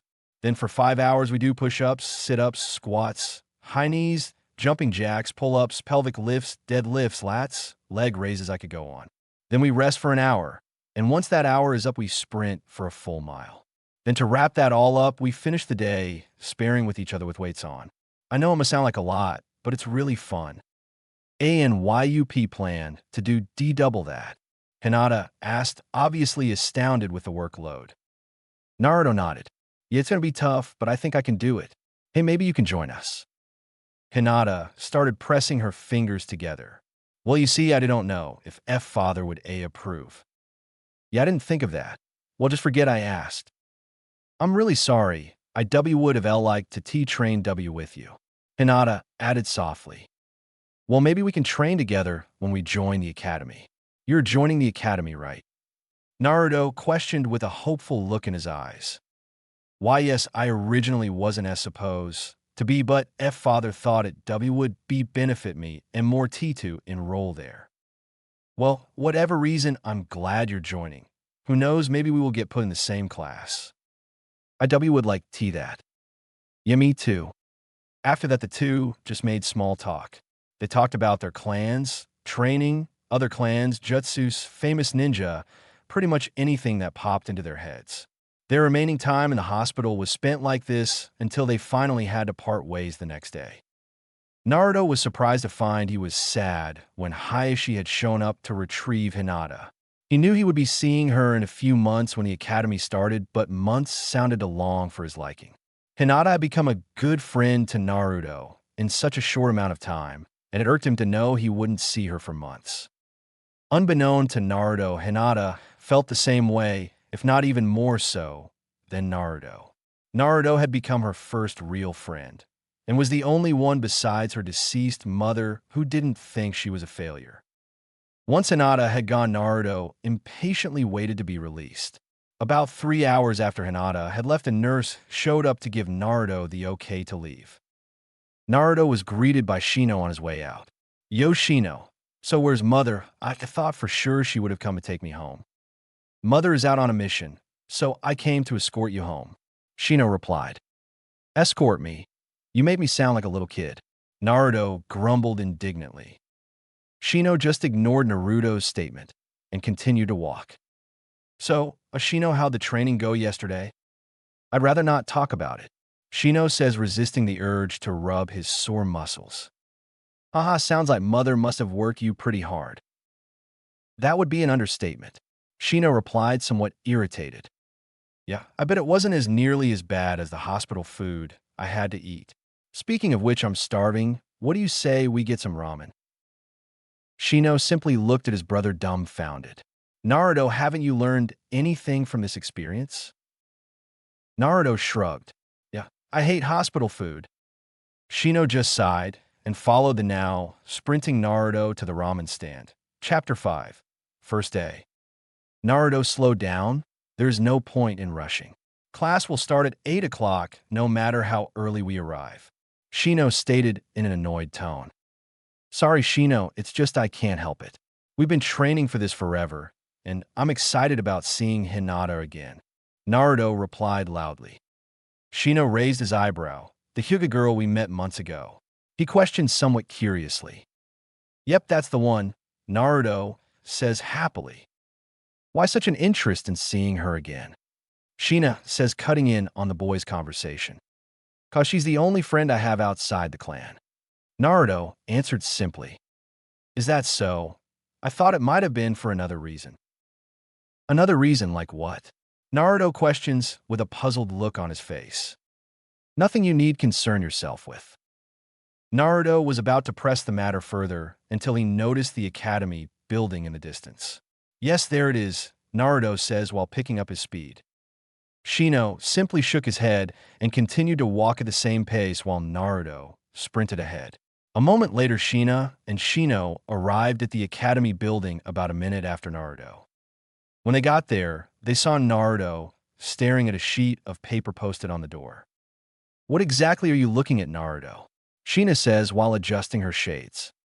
It's the class schedule, and it looks like me and Shino are in the same class. Naruto answered while still looking over the paper. And your friend? Let me see. Naruto scanned over the paper with his index finger. Hagain Haruno, Hyuga, here it is Hyuga, Hinata room 402. Yep, she's in the same class as me and Shino. Room 402, you say? Well then, let's get going so that I may meet with your teacher. Shina advised. Shino and Naruto nodded and followed their mother into the building. Once they arrived in the classroom, they weren't surprised to see they were the only students present, considering they were 40 minutes early thanks to Naruto. There were two men in the classroom talking to each other, but turned around once they heard the door open. Oh, looks like we have our first students, a man with tan skin and sporting a ponytail, says warmly. Hello, my name is Irika Yumino, and this here is my assistant Mizuki. All three Aburames give a slight bow. My name is Shina Aburame, and these two are my sons. Naruto Aburame. Naruto says a bit more calmly than most would have expected. Shino Aburame. Shino says, well, exactly how you would expect him to say it. Mizuki looked over his clipboard, making sure they were in the right classroom. Seems you two are a bit early. You're welcome to explore the facility until class starts. Naruto looked to Shina for the okay, and she gave him a nod to signal her approval. Come on, let's go, Shino, Naruto says, barely able to control his excitement. Shino would have preferred to just sit and wait in the classroom, but decided getting into an argument with Naruto wasn't worth it. So he subjected to following Naruto out of the room, leaving Shina to talk with their two teachers. So, Aburame-san, did you wish to speak with us about something? Irika says the moment Naruto and Shino were out of sight. Shina removed her glasses and Irika and Mizuki shrunk under her piercing gaze. Yes, I'm sure you two have recognized who Naruto is by now, and I would like to discuss some matters pertaining to him. Irika and Mizuki simply nodded and listened to what Shino had to say. Meanwhile, Naruto and Shino were standing before a building directory, trying to decide where to go. So, Naruto, where should we visit first? The library, historical room, wildlife studies. Shino says while eyeing the directory critically. No way we have all that at home. Naruto stated bluntly. Let's go to the Ninja Hall of Fame. I want to see all the cool ninja that came from this school. Find that could prove beneficial, I suppose. A few minutes later, Naruto and Shino found themselves in a room full of hundreds of pictures and bios on various ninja. Naruto realized he was quickly growing bored. Looking at a bunch of pictures with ninja that had graduated years ago wasn't as entertaining as he would have liked. He was about to suggest they leave until he spotted one that caught his eye. Hey Shino, check this one out. Naruto says, signaling for Shino to come have a look. This guy right here graduated only 5 years ago, it says. Uchiha Itachi. Male. Heir to the Uchiha clan. Born June 9th. Graduated at age 8. Highest rank ANBU captain. Uchiha Itachi, since his first and only year during the academy, revealed astounding talent. He was a well-rounded student showing equal talent in Jinjutsu, Taijutsu, and Ninjutsu. His strategic and weapons use also were far above normal. Quite a resume, Shino says, adjusting his glasses while staring at the picture. Yeah, this guy looks like the real deal. I mean, just look at how serious he looks. I feel sorry for any enemy ninja that has to fight with this guy. Agreed. Naruto then spotted another picture that caught his interest. We'll check this one out, Shino. This guy kind of looks like me, it says. Namikaze Minato, deceased. Male. Head to the Namikaze clan. Born January 25th. Graduated at age 12.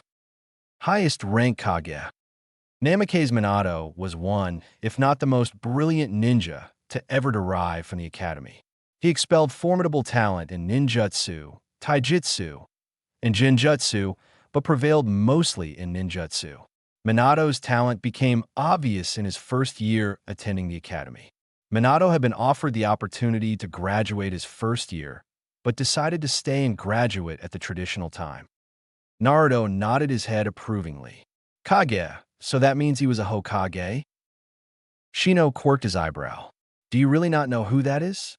For that would be insulting to his memory. Naruto put his hand to his chin and scrunched his face, signifying his thinking face. He tried hard but kept drawing blanks. Sorry, but I have no idea who this is. It's the fourth Hokage, a rather lazy-sounding voice says from the entrance. Naruto and Shino both turn around and were greeted with the sight of two boys. One was holding a bag of chips in his hand, while the other had his hands in his pockets with a look of boredom on his face. Wait a minute, haven't I seen you guys before?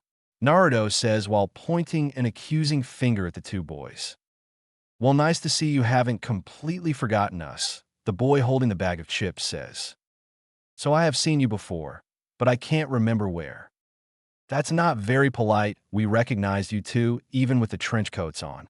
The tired-looking boy says. We've met them at Ichiro Ramen stand, Shino interjected. The day you were admitted into the hospital, he added. Oh yeah, now I remember. You're that kid I had an eating contest with. What were your names again? He's Shikamaru Nara, and that's Choji Akimichi. Shino answered for the two boys. Wow, Shino, I'm surprised you remembered their names. Shino sighed. That's because I make an effort to remember those who have introduced themselves to me.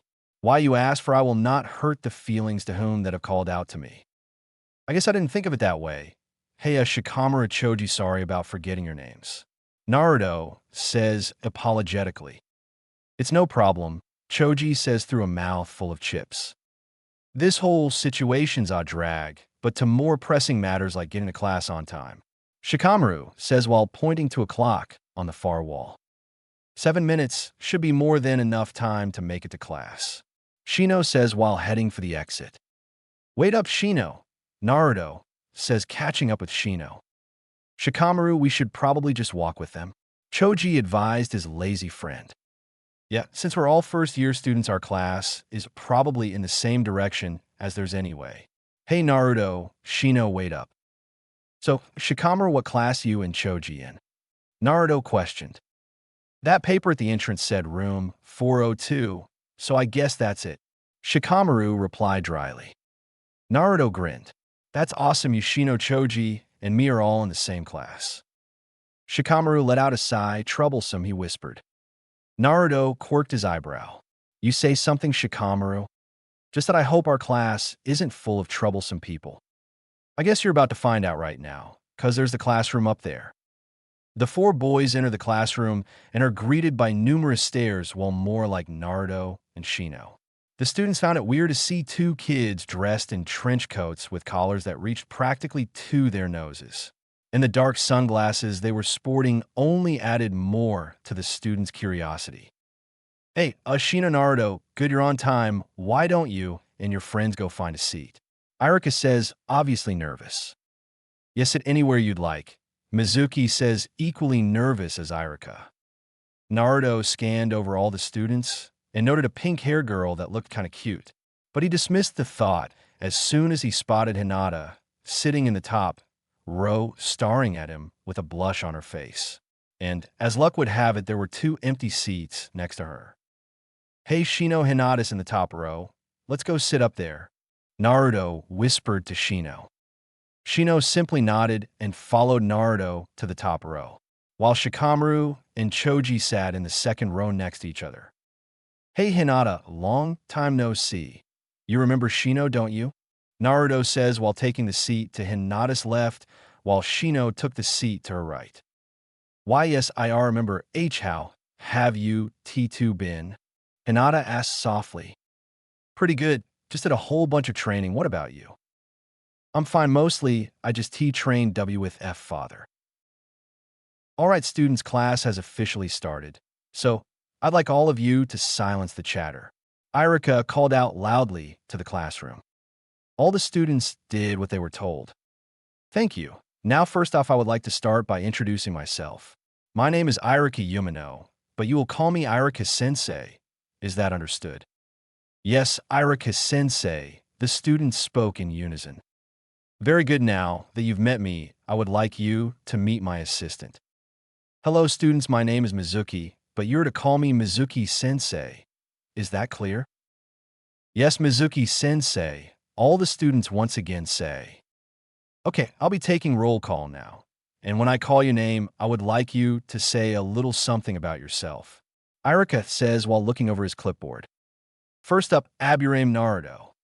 Naruto stood up, and every kid turned to face the trench coat wearing mystery. He spoke in a loud, clear voice. As you've already heard, my name is Naruto Aburame. I come from the Aburame clan, and we specialize in insect taming. As for a little about myself, I like eating ramen, training my clan and friends. Naruto says before sitting back in his seat. Very good, Naruto. Next is Aburame Shino. Shino stood up and gave his speech in a noticeably quieter voice than Naruto. You've already heard my name, and Naruto explained our clan, so there is no point in repeating those things. As for about myself, I enjoy observing insects, training with my partners, and spending time with my clan members. Irika nodded. All right, thank you, Shino, and next we have. The roll call went on like this until each student had gone. Now that we've got that out of the way, I would like to talk about how this class will work. First of all, your ninja studies will span the time of 4 years. And yes, Mizuki and I will remain your teachers for those 4 years. The class will be broken down into 5 parts: written portion, ninjutsu portion, jinjutsu portion, taijutsu portion, and physical fitness portion. At the end of those 4 years, you all will be required to take the gradation exam on those 5 subjects. If you pass, you will be rewarded with a headband and will officially be known as a ninja of the Hidden Leaf Village. Any questions? No one raised their hands. Perfect. Now that all the formalities are out of the way, I need to assess your skill levels. I'll take you outside in a minute to do so, but first I need to know if any of you already know any jutsu. Raise your hand if you do. 5 students did so. Wow, 5 this year. All right, you 5 come down here to the front of the classroom. The 5 students proceed to the front of the class and lined up. So we have Naruto, Shino, Hinata, Shikamaru, and Sasuke. How about you go first, Shikamaru? Man, this is such a drag. Shikamaru says as he positions himself in front of Iruka. Shikamaru made a hand seal and shouted, "Shadow, Possession Jutsu." Shikamaru's shadow stretched until it connected with Iruka's. Iruka suddenly felt paralyzed. He couldn't move his own body. So this is the Nara clan's famous shadow paralysis jutsu. Well done, Shikamaru, and thank you for the demonstration. But if it's not too much trouble, you think you could release me now?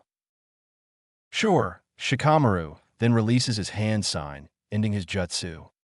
Iruka marked a few things on his clipboard, then proceeded to the next student. Okay, Hinata, you're up next. Hinata timidly walked up in front of Iruka and made a hand sign. Be a Kugan, she cried. The veins around Hinata's eyes became vividly clear to everyone, giving her a rather bizarre appearance. Each student seemed to have had a different reaction to what they had seen.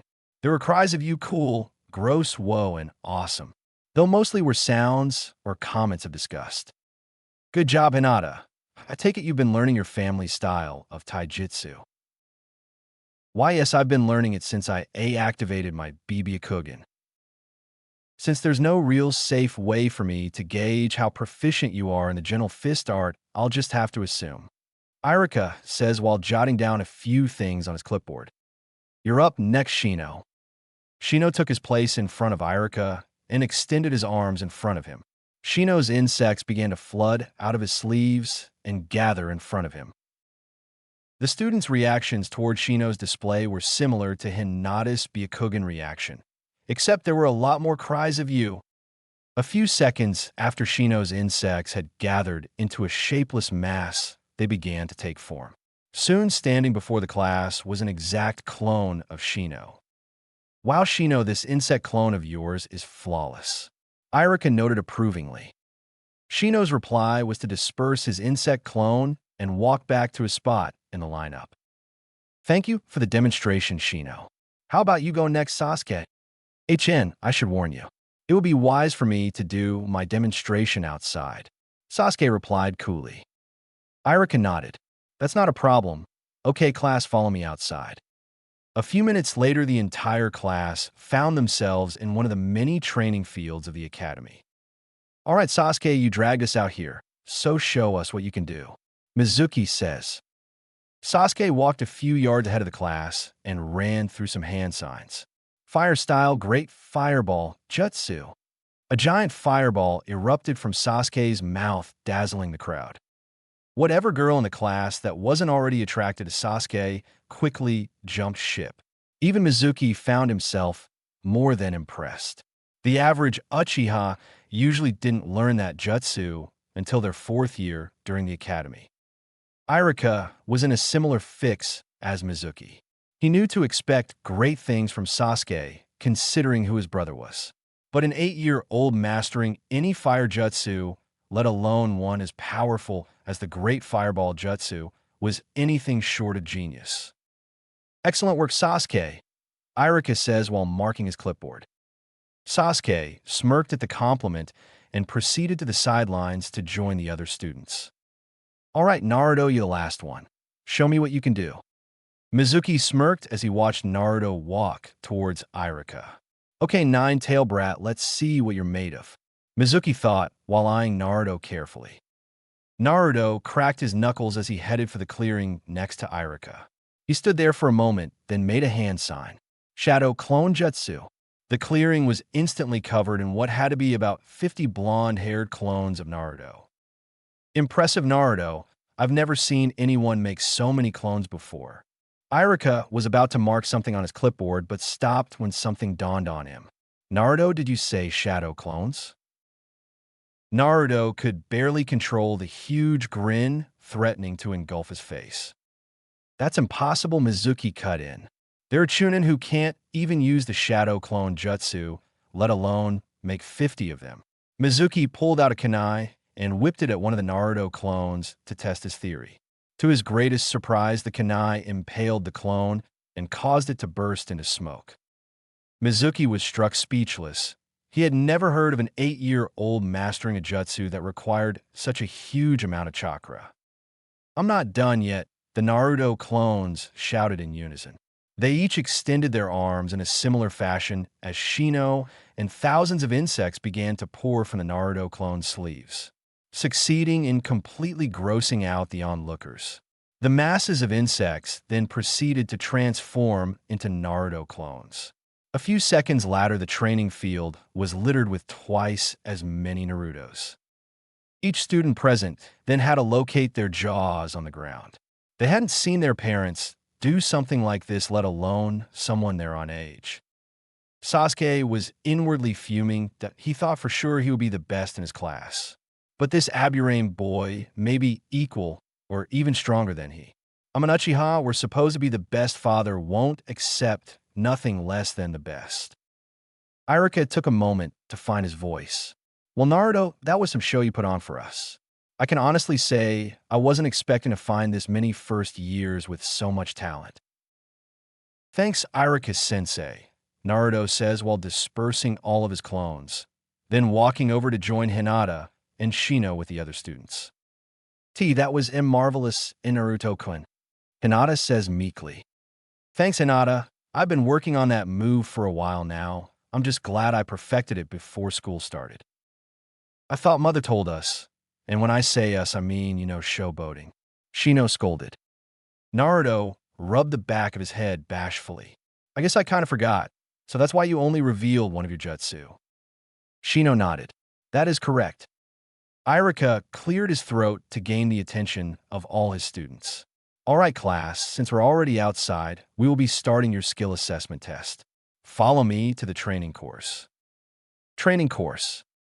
4 minutes later, the students were standing in front of what appeared to be some form of an obstacle course. "Listen up, everyone, for me. To gauge your skills, I'll need you to complete this obstacle course. First, you will sprint across the 100-meter balance beam. Pick up the 50-pound anvil and carry it 60 yards to the 100-foot rope climb. When you make it to the top, there will be a quiz you must complete before you move on. Once you complete that, you are to take the slide down into the pool and swim 5 laps. Once finished, you're to solid or crawl through the ropes over there," Iruka says while pointing to each station on the obstacle course as he explained it. "After that, you're to climb up the 120-foot cargo net, and then take the monkey bars to the next platform. Slide down the pole and sprint to the finish line. And that's it." "Wait, you can't honestly expect us to be able to complete this course. We're only first years," a random student asked. "Of course not, you're free to throw in the towel at any point. This is just how I will get a feel for your balance, speed, strength, intelligence, and endurance. I will have you go 2 at a time, so I want you to form 2 lines." Once the students had formed the lines, Mizuki pulled out a stopwatch. "Okay, you two, are you ready?" Mizuki asked. The 2 students give a nervous nod. "All right, then on your mark, get set, go."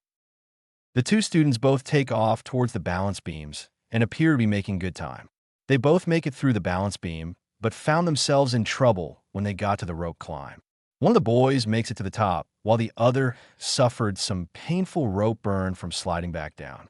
But it wasn't long before the other student had to give up on his second lap in the pool. Next up in line were the girls, one with pink hair and the other with blonde. They both managed to make it to the pool, but gave up on their 4th lap. The day went on like this, with most kids either failing at the rope climb or swimming pool. A few brave souls managed to make it to the cargo net, but that's as far as they got. A boy by the name of Kiba Inuzuka stunned the class by making it to the monkey bars, but had fallen into the safety net halfway across them. Hinata had managed to best every girl by making it to the cargo net, but didn't have the endurance to make it to the top. Shikamaru and Choji both threw in the towel before even attempting to climb the 100-foot rope. Shino had been the first to fully complete the course, shocking not only the students, but Iruka and Mizuki as well. Their initial shock was only doubled when Sasuke and Naruto completed the course with astounding times, with Sasuke only 13 seconds and Naruto 11 seconds short of the record time. Sasuke was truly pissed after Naruto had completed the course, and bested his time.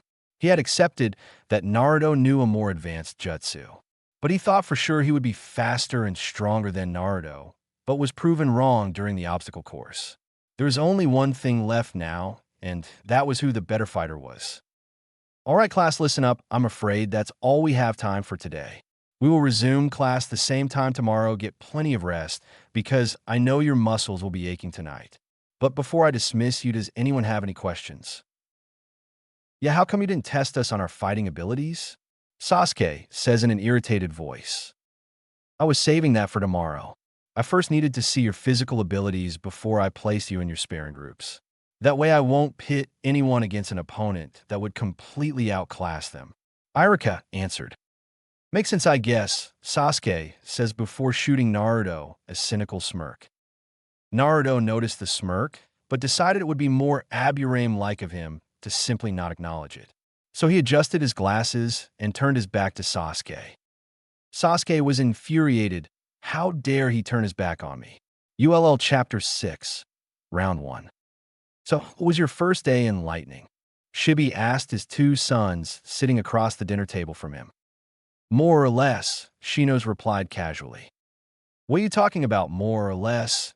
It was awesome, Naruto cut in as he started going through his first day's events. First we got to demonstrate some of our jutsu, then we had to run this cool obstacle course. You had to demonstrate jutsu?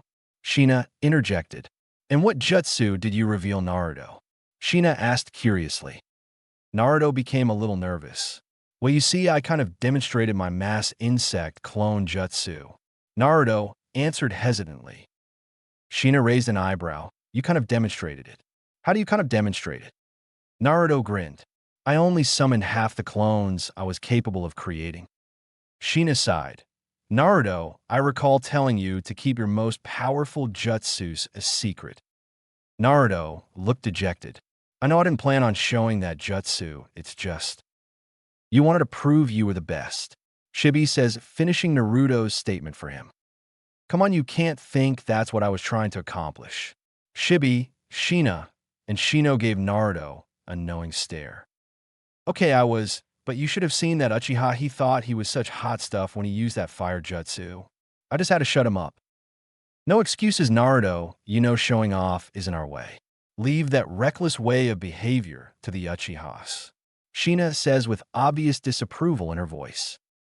But how am I supposed to build a reputation for myself? Naruto countered.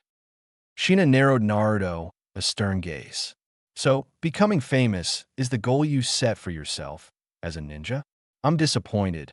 I thought you were above such trivial temptation. It's not like that I have other goals too. Naruto replied indignantly. Is that so mind sharing with the rest of us? Shina challenged. Naruto took a moment to think about it. I've been thinking about what I wanted to accomplish as a ninja for a long time. The problem was I kept drawing blanks until recently. I finally figured it out the day I met Hinata at the hospital. Naruto continued. Her father was really ticking me off by the way he was treating her. So I stood up and told him exactly what was on my mind. I couldn't believe how good it felt. And I don't mean telling off Hayashi, I mean standing up for Hinata. I've never had the opportunity to protect someone before. And you know what I like? The feeling so much I've decided to go for the occupation that gets to do it on a daily basis. Shibi's eyebrows shot way above his shades. You mean you wish to become Hokage? He asked more than surprised. That's exactly what I mean, Naruto responded proudly. Fitting, I suppose, Shibi says looking towards Shina. Agreed, was her only reply. How you find it fitting I would want to become Hokage? Why is that? Naruto asked while eyeing both Shina and Shibi carefully.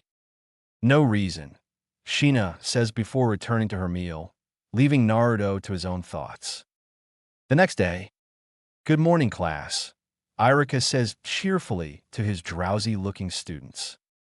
Good morning, Iruka-sensei, the class respond in unison. Okay, the first thing we're going to do today is assign you all to your respective sparring groups. Now the way this will work is you will each be given a number ranging from 1 through 10, with 1 being the highest rank and 10 being the lowest. After we finish with that, you all will be going outside to meet with the other first years in your group. The students became deathly quiet. No one wanted to face the embarrassment of being stuck in a lower group. Irika seemed to have sensed the tension in the room. For anyone that is worried about being sent to a lower group, you shouldn't worry that much about it. I only have your physical scores to go off of. If you prove a better fighter, I'll move you up. Besides, if you're sent to a lower group, you will have motivation for moving up in the ranks. Now I guess I will start in alphabetical order. Naruto Aburame 1, Shino Aburame 1, Choji Akimichi 2. Irika continued to call of the students until he was on the last one. And finally Sasuke Uchiha 1. Everyone joined the groups you were assigned to. Mizuki added once Irika had finished listing the students. Naruto, Shino, and Hinata walked over to a corner of the room and waited for the other number ones to join them. It wasn't long before Kiba Inuzuka and Sasuke Uchiha joined them. So, it looks like we're the top dogs here, Kiba said with a cocky grin. Naruto and Shino just stared at him while Hinata continued to press her fingers together, and Sasuke had his back to them looking out a window. Just my luck I had to get stuck with all the stiffs, Kiba grumbled. Two Aburame's the weirdest clan in the village. A Hyuga the clan that has their noses so high if it rained they drown. And finally an Uchiha enough said. Shino adjusted his glasses. I prefer you don't refer to my clan as weird, Shino says with little emotion in his threat. Kiba scoffed. So you can speak, and here I thought the cat had your tongue. He only speaks when he has something worth saying, Naruto rebuked. Which is more than I can say for you, Naruto added while glaring at Kiba. Listen up, everyone, Irika says, cutting in on the tension between the three boys. Now that you are in your groups, I would like all of you to follow me outside to meet with the other students in your groups. Naruto and Kiba ended their glare math and followed the rest of the class outside. When they got outside, there were already numerous students standing in groups next to teachers holding up signs with numbers on them. Naruto's group spotted the teacher holding up the number 1 sign, so they walked over to him. So you're group 1 from Irika's class? The instructor asked them once they had arrived in front of him. Naruto and the others nodded. The instructor nodded. Okay, join the other students, and we will begin shortly. Naruto and company went to stand in line with the other 20 or so students and waited for further instructions. 10 minutes later, they found themselves in front of a large ring drawing lots to see who they would be facing for their first sparring match. As fate would have it, Naruto and Kiba were set to fight each other first round. Kiba couldn't help the grin, threatening to split his face when he and Naruto both drew the number 1. He had gotten his chance to show Naruto who's boss and much earlier than expected. Gee, good luck, Naruto-kun, Hinata says bashfully. Thanks, and don't worry, I'll beat this guy easy, Naruto replied smoothly while making his way up to the ring. Arrogant are we? Kiba says with a smug smirk. Confidence isn't arrogance, Naruto answered simply. PFT thin line between the two, if you ask me, Kiba countered. Naruto shrugged. Well, I'm not asking you. Kiba started to turn a bit red in the face. All right, smartass. We will see just how confident you are when I'm beating the crap out of you. Once Naruto and Kiba got into the ring, they squared off. All right, students, this is strictly taijutsu. Is that understood? The instructor asked the two combatants. Naruto and Kiba both nodded their understanding. I'll call the match if either someone is knocked out of the ring, gives up, knocked unconscious, time runs out, or I see there is no point in continuing the match. Is that understood? Both Naruto and Kiba nod again. Good, you are free to start in 3, 2, 1, go. Kiba charged Naruto in the most bizarre fashion Naruto had ever seen. Kiba was down on all fours, slashing wildly at Naruto. What's wrong not whining as easily as you thought? Kiba goaded as he continued to slash wildly at Naruto. Naruto didn't answer, he just continued to dodge. So, is dodging the only thing you could do? Fight back? Kiba demanded, his anger rising every time Naruto managed to dodge another blow. Naruto allowed a small smile to grace his lips. Sorry, I just wanted the match to last for at least a minute, but since you insist I stop dodging, I guess it won't last that long. Ha, there's that Kakiata. Kiba wasn't even able to finish talking before a fist firmly planted itself into his face. Kiba was sent hurtling back by the hit, but managed to catch himself before falling out of the ring, only to be kicked in the gut a second after composing himself and landed with a thump outside the ring. Kiba could only stare speechlessly at Naruto for a moment before he picked himself up from the ground and walked away muttering something under his breath. Very impressive, Naruto. That was quite a performance. The instructor congratulated. Thank you, Sensei, Naruto says happily. All right, can I get the two people who drew the number 2 slips? Hinata gulped and nervously made her way up to the ring, but not before passing Naruto, whom whispered good luck to her.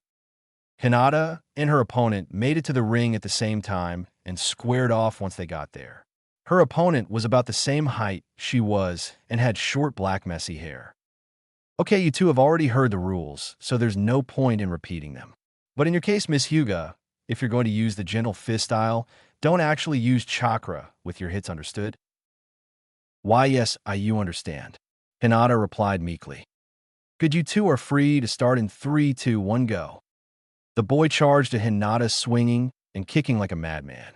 Hinata could tell by his lack of fighting style that he had had no previous training before then and could easily block his hits. The boy found himself quickly getting tired from his onslaught, but kept up his barrage anyway. After about a minute of kicking and punching, the kid decided to back off to catch his breath. When he did so, Hinata saw the opening and charged in and struck him in the middle of the chest with a palm strike, effectively knocking out what little breath he had left in him. The kid dropped to his knees and started taking in massive gulps of air in a futile attempt to catch his breath. Hinata was about to strike him to send him outside the ring, but stopped when the teacher called for the match to end. Naruto congratulated her when she joined him and Shino. Afterwards, the matches continued to go until everyone had gone. Shino and Sasuke had won their matches seemingly effortless. Listen up, everyone. That's just about it for sparring for today, but I would like for 2 more students to spar once more. Most of the kids looked confused, but some actually looked eager to get back into the ring. Now, I know everyone is already gone, but I feel I didn't get a proper assessment of these 2 students' skills. So I'd like Aburame Naruto and Uchiha Sasuke to report back to the ring. Sasuke couldn't help the smirk that appeared on his face as he walked towards the stage. Naruto simply kept a passive look on his face as he walked towards the stage. I'm sorry about making you fight twice on your first sparring day, but you two beat your opponents so fast I couldn't assess your skills accurately. But a match between the 2 of you will be sure to last a bit longer than 30 seconds. I understand, Naruto said, shifting himself into a fighting stance. Got it, was Sasuke's reply as he readied himself. All right, in 3, 2, 1, go. Naruto charged Sasuke and showered down a flurry of punches at him. Sasuke avoided Naruto's attacks, then countered with a leg sweep, effectively knocking Naruto on his back. He tried to follow it up with a knee to Naruto's gut, but in one swift motion, Naruto rolled out of the way and delivered a kick to Sasuke's shoulder. Sasuke was sent hurtling a few feet, but made a swift recovery just in time to block a punch that would have knocked him out of the ring. You're pretty good, Sasuke. I thought for sure I had you there, Naruto says while grinning the whole time. How, you really thought you could defeat me so easily? Not on your life, Sasuke says at the same time, connecting his fist with the side of Naruto's face. Then continued his onslaught with a barrage of punches to Naruto's stomach. Naruto performed a few backwards flips to put some distance between the 2 of them, then dropped to one knee. Sasuke looked at Naruto with a smug smirk on his face. Don't tell me that's all you got, Sasuke challenged, letting his Uchiha arrogance show. Naruto picked himself up and wiped away the blood from his lip. Of course not, he replied bluntly. Sasuke cracked his knuckles, then took off at full speed towards Naruto. Naruto stood there patiently, then sidestepped Sasuke and sent a devastating kick to the back of his head. Sasuke crashed hard into the ground and lay there motionlessly. It's over, Naruto says as he makes his way towards the edge of the ring. Wait, it's not over yet, Sasuke says while struggling to get to his feet. Naruto just ignored him and continued to walk towards the edge of the ring. Did you hear me? I said it's not over, Sasuke shouts. Naruto stopped in his tracks. Can't you tell when you're beaten? I purposely held back with that kick. I could have easily knocked you unconscious if I wanted, Naruto replied casually. Sasuke was fuming now. No, I can't lose. Father won't accept anything, but the best, I have to be better. I have to, Sasuke thought. Naruto was just about out of the ring when he heard fire style, great fireball jutsu. Naruto didn't even have time to turn around before he was hit square in the back. The students, along with the teacher, looked mortified by what had happened. Naruto, Hinata screamed. She tried to run for the ring, but was grabbed on the shoulder by Shino. She looked at Shino, who looked back at her with no expression on his face. He's fine, was all Shino said. Sasuke looked on at the burning corner of the ring in horror. Oh no, what have I done? I couldn't have. The teacher landed next to the fire, then performed a few hand signs, and the fire began to recede. Once it cleared, nothing was left but what appeared to be a burning stump. Substitution, the teacher said aloud. Yep, it's a good thing I worked out all the kinks with that jutsu, Naruto says, letting his presence be known. Everyone turned to face the voice they just heard. And to their surprise, Naruto was standing just outside of the ring, seemingly unharmed. Well, most of the kinks, I only lost my shades and trench coat that time, Naruto says in a joking manner. The crowd looked on speechless. Sasuke didn't know how to feel. He was relieved Naruto was unharmed, but angry Naruto trumped his best attack. I guess it was a good thing there was an old log laying outside the ring. And by the way, Sasuke, what's the deal? You could have killed me, Naruto says while leveling the Uchiha a dangerous glare. HN was Sasuke's simple reply. Just then, Iruka landed in the middle of the ring. What happened here? Why did I see a fire jutsu coming from this ring? Iruka questioned, anger obvious in his tone of voice. Sorry about that, Iruka. It would seem one of your students didn't fully understand our rules in sparring. Is that right? Then tell me, who is it? Iruka says while eyeing his students. Uchiha Sasuke. He performed the great fireball jutsu on Aburame Naruto in their sparring match. The instructor answered. Where's Naruto now? Iruka asked frantically. He's right over there. He escaped the attack with the substitution jutsu. What? That's impossible, Iruka says, looking at the instructor skeptically. No, I saw it with my own two eyes. The kid has some real talent. Iruka stood there silently for a moment before looking at Sasuke. I'll have to deal with you later, but for now I would like my students to report back to the classroom. All except you, Naruto. We have urgent news to discuss. Chapter 7, Encounter. Naruto and Iruka were walking down the streets of Konoha at a brisk pace. Where are we going, Iruka-sensei? Naruto asked while following close behind Iruka. I'm taking you to the Hokage's office, Iruka replied back. Naruto tensed at this. What, did I do something wrong? Naruto asked nervously. Iruka shook his head. Of course not. I just need to discuss something with him. Naruto looked confused. About me? Yes, Naruto, but you needn't worry, I promise it's for good reason. So please try to hold off any more questions until we get there. All right, Naruto states simply. A few minutes later, Iruka and Naruto were standing outside of the Hokage's office. Iruka knocked on the door. There was a moment of silence before a voice bid them to enter. Iruka and Naruto stepped into the office and bowed. The room was somewhat plain, just a desk, a couple of bookshelves, 2 guest seats, and mounds of paper staked on the Hokage's desk. Naruto noted the Hokage looked much older than he expected. He was dressed in the traditional Hokage robes with a matching trademark hat.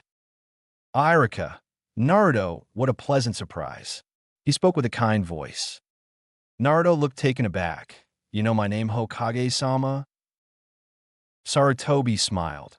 Well, of course, I've just heard so much about you. Really, that's awesome, Naruto says ecstatically. Sarutobi chuckled. I'm glad you think so. Now what is it you wish to see me for? Sarutobi questioned curiously. Irika stepped forward. Well, Hokage-sama, it's about Naruto's ninja abilities. Sarutobi raised his eyebrow. What about them? Irika paused for a moment before answering. You see, they're far above average. He's already learned the substitution jutsu and shadow clone jutsu. Sarutobi eyes widened at the news. Shadow clone? That's unheard of for his age. Sarutobi says with a bit of skepticism in his voice. Irika nodded. My thoughts exactly, Hokage-sama. His jutsu abilities and physical abilities have led me to the decision to request he be moved to a higher class. Sarutobi pondered this for a moment. How high are you suggesting? He questioned while eyeing Naruto thoughtfully. Well, first I wanted to see if he had any more abilities he's keeping a secret. Depending on what I learn, could be a 1-year skip or even 2. Irika stated in a matter-of-fact tone. Sarutobi took a drag of the pipe sitting on his desk. Well, if you truly believe this is the best course of action to take, I will grant Naruto permission to be reassigned to the appropriate grade level. But first you will need to see what his parents think, and more importantly what Naruto thinks. Sarutobi says while turning his gaze on Naruto. Irika looked to Naruto as well. So how would you feel about moving up a grade or 2? Naruto just looked on silently for a moment. It's a nice offer, but I'd rather stay with the rest of the first years. Sarutobi smiled. You know, the fourth said the same thing when he was offered to move up a couple grade levels. Really? Naruto says, intrigued with the prospect of having something in common with the fourth. Sarutobi nodded. He sure did. Regardless, you should still put more thought into this. Irika cut in. I can pretty much guarantee everything you will learn in year 1, you have already learned. Besides, if you find you don't like it, we could always move you back to year 1. Naruto shrugged. Okay, Irika-sensei, I'll give it some thought before I make my final decision. Irika nodded approvingly. Very well, we will discuss more about this later. As for right now, we need to get back to class.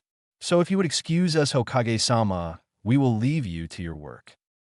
Sarutobi nodded his head in approval, and Naruto and Irika stood up and bowed before leaving his office. When Irika and Naruto were gone from the room, Sarutobi looked to the 4 pictures hanging on the wall, but focused all his attention on the last of the 4. I know you would have been proud, Minato, you got one heck of kid. And with that final thought, he went back to stamping the seemingly endless pile of papers. 10 minutes later, once they returned to the classroom, Naruto took his seat next to Hinata and Shino. So, Naruto-kun, what did Irika-sensei want to see you for? Hinata asked as casually as she could. He wanted to talk to me about moving up a grade or so. Naruto says as if he were discussing the weather. Hinata looked shocked at the statement, while Shino managed to hold a straight face. Why, you're not going to go through with it, are you? Hinata says now, pressing her index fingers together. Of course not. I'd never leave you 2 behind for a little recognition. Naruto stated indignantly. Hinata looked more than pleased with Naruto's answer, as did Shino. But I have to admit, it would have been pretty cool to move up a grade. Usually the greatest shinobi graduate early. Naruto says with a glimmer in his eyes that was hidden behind his blue shades. That's true. Graduating ahead of schedule does show signs of a prodigy. Shino says with a hint of interest in their conversation. Your talent would have surely been recognized if you had made the decision to take Irika-sensei's offer. Yeah, I know what you mean. To tell you the truth, I really started to think about it when Irika offered. But I changed my mind when the 3rd told me himself that the 4th Hokage was given the same offer as me, but chose to stay the course. So if the 4th could become such a great ninja without graduating early, then why not me? Hinata and Shino stared dumbfounded at Naruto. Why you gotta meet the T3rd and he told you about the F4th? Hinata asked, obviously shocked with what Naruto had just said. Oh yeah, I guess I forgot to mention it. But that's where Irika-sensei took me. I guess the teachers have to discuss matters like this with a Hokage first. Then after that they can give permission to the student to move up a grade. That makes sense considering the Hokage is the overseer of all ninja affairs in the village. I guess academy students fall under that jurisdiction as well. Shino says before turning his attention back to Irika's lecture. After class, Naruto and Hinata decided to do some training together while Shino went out to do some insect research. Hinata was reluctant to go at first, but remembered her family probably wouldn't notice her absence for days.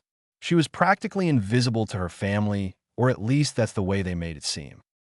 Naruto had taken her to what he called his secret spot. It was an area in the woods next to a lake with plenty of open space. In other words, perfect for training. When they got there, Naruto started them off with a bit of stretching, then a light jog. Well, light by Naruto standards. After their warm-up, their sparring had begun. Even though Hinata wasn't bad in her family style of taijutsu, her reluctance to actually hurt Naruto meant Naruto was easily dominating the fight. This didn't go unnoticed by Naruto, and he was starting to get fed up with it. "Hey Hinata-chan, what's the deal? I know you could do better than this," Naruto says in mid-punch, giving Hinata just enough time to avoid it. "WLUSC, I don't want to hurt you, that's all," Hinata says, turning the usual red. "But where's the fun if you hold back?" Naruto challenged. "Now show me that Byakugan of yours already," Naruto says, attacking a bit more roughly to try and get Hinata to take it more seriously. Hinata could tell she would be overwhelmed quickly if she didn't step up her game, so she activated her Byakugan. Naruto grinned. "Now that's more like it." About 40 minutes later, Naruto and Hinata both lay panting on the ground. Hinata more so than Naruto. "I got to admit you're pretty good. I haven't had a workout like that in quite a while," Naruto says before getting up and dusting himself clean. He extended his hand to help Hinata from the ground. She hesitantly took it. "Thank you, in Naruto-kun." "No problem, in fact, we should do this more often," Naruto offered. "Why you mean training?" Hinata asked meekly. "Yeah, training with Shino is okay and all, but he really hates taijutsu training. And frankly, he's not near as good at it as you." Hinata blushed a deep red. "Naruto-kun thinks I'm good." "Hey Hinata-chan, you're turning a bit red. You're not getting sick, are you?" Naruto says, looking worried at Hinata. "Why, it's nothing. Just a bit tired." "That's a relief. So what do you say we get some ramen, my treat?" Hinata's heart soared. Naruto had just invited her to a meal. That would be out of the question. A stern voice came from behind them. Naruto and Hinata both turn around to see a boy slightly taller than Naruto, with long dark brown hair and the same whitish eyes as Hinata enter the area. Naruto stared curiously at the intruder. He also noticed Hinata seemed to look afraid of this boy. The boy was also staring at Naruto with more disdain than curiosity. He then turned his attention back to Hinata. "I've been searching for you. Lord Hayashi requests your return at once, Hinata-san." Hinata looked mortified. Of all the time for her father to notice she was alive, he had to pick now. "Igriega Nehini-san." Niji scoffed. He always hated when Hinata referred to him as her Nizan. Naruto had to think for a moment before something finally clicked. "Niji, now I remember," Naruto says while glaring a hole in Niji. Despite the shades, Niji could tell Naruto was glaring at him by the way his eyebrows scrunched together. "You remember what?" Niji asked irritably. "That you're the prick whose ass I'm supposed to kick," Naruto says in a calm tone. Niji looked genuinely confused. "I don't even know you. So what business could you have with me?" Niji countered. "So you think you don't have business with me? What about the horrible things you've told Hinata?" Naruto shot back. Niji was now glaring at Naruto. "That's none of your concern," he says in an icy tone. "The hell it isn't. Hinata's a friend of mine, so it is my concern," Naruto retorted. Niji was really starting to get pissed. It was bad enough Hayashi was using him as an errand boy, but now he had to deal with this annoying blonde kid he didn't even know. Niji sighed. He just wasn't in the mood for this. "Despite your misplaced nobility, I don't have time to deal with petty matters such as this one." Now Hinata-san, let's go before your father becomes erratic. Niji turned on his heels and strode off, leaving Naruto to silently fume. I'm sorry, Naruto-kun, I didn't mean to cause tea trouble. Hinata says apologetically. Naruto simply shrugged. It wasn't your fault, and don't worry, I still plan on getting that jerk back for what he said to you. Hinata looked down at her feet and twiddled her fingers tighter. Thank you, Naruto-kun. Naruto waved her off. Think nothing of it. Besides, no one messes with my friends. Hinata-san. Niji could be heard calling from beyond the tress. Well, you should probably get going, and if Hayashi asks why you were held up, just blame it on me. Naruto suggested to Hinata. Hinata looked appalled. I see, could, and never. Why not? Technically, it is my fault. If it weren't for me convincing you to come here, you wouldn't have been late. Hinata was merely silent. She appreciated that Naruto was willing to take the fall for this, but she knew she could never blame him for anything. Hinata-san, Niji roared. Just get going already, Naruto said with a trademark grin. Why, yes, see why you later to Naruto-kun. Hinata then darts off after the irritated Niji. I guess I should be getting home too. Naruto then started to walk off in the direction of the Aburame estate. When Naruto got home, he immediately went to the kitchen, only stopping to greet the occasional clan member that walked by. His dilemma with Niji had made him forget all about grabbing some ramen, so he had to see what he could round up. Once Naruto got to the kitchen, he was relieved when he spied his mother in the middle of preparing a meal. He also noticed his father was sitting at the table, going over some apparent notes. Good evening, Naruto, Shina says without even looking over her shoulder to see who had entered. Hey, Mom, Dad, Naruto says in a not-so-cheerful tone. Shibi places notes on the table and stares at Naruto. You're not in your usual high spirits. That means something must be troubling you, correct? Naruto sat himself in a chair opposite his father. I guess I just had a long day. Shina then came over to sit next to Naruto. Tell us what happened. She prodded the young blonde. Naruto then began to tell them the story, starting with the sparring matches, his heated battle with Sasuke, Irika trying to move him up a grade, his meeting with the Hokage, and finally his encounter with Niji. Yes, that does sound like quite a day. Shibi says, still analyzing Naruto's eventful day. Agreed. And I have to admit, I'm proud you chose to stay in your current grade level, for it shows you do have some grasp over your own limitations. Naruto made a mock wince in pain. Ouch, that sure is a nasty way to give a compliment. Shina merely patted Naruto on the back before returning to finish cooking the meal she had started. The only question is what will become of you and Uchiha Sasuke. His actions you described don't seem very healthily. I just hope he doesn't become a hindrance on you. Shibi says before going back to his notes. You don't have to worry about me and the team. I got better things to do than help feed his ego. Shibi raised his eyebrow. Team. Naruto smirked. It just sounds fitting, right?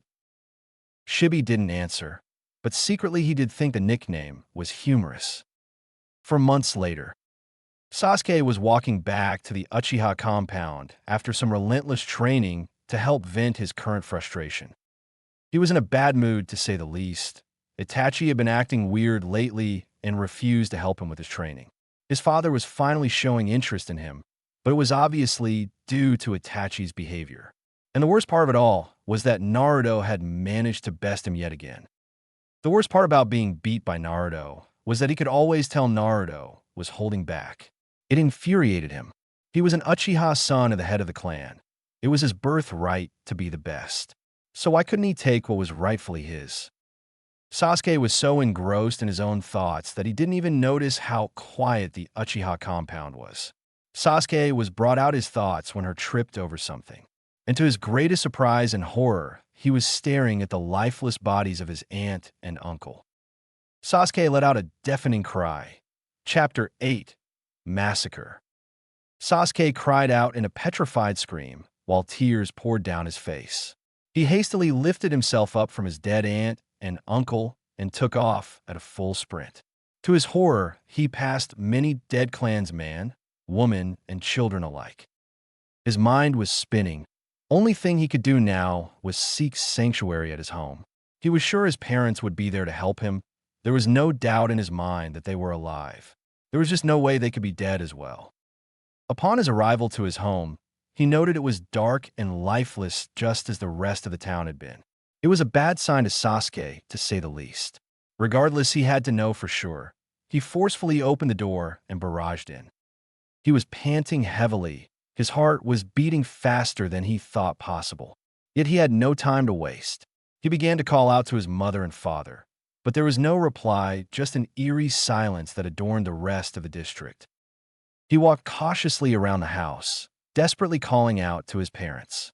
He soon entered the living room, and his eyes shot open in pure fright at the scene before him. His parents were lying in a heap on the floor, lying in a pool of their own blood. His mother's throat was slit, and blood was still slowly pouring from the fatal wound. Her eyes were still open forever, capturing the terror before her final moments.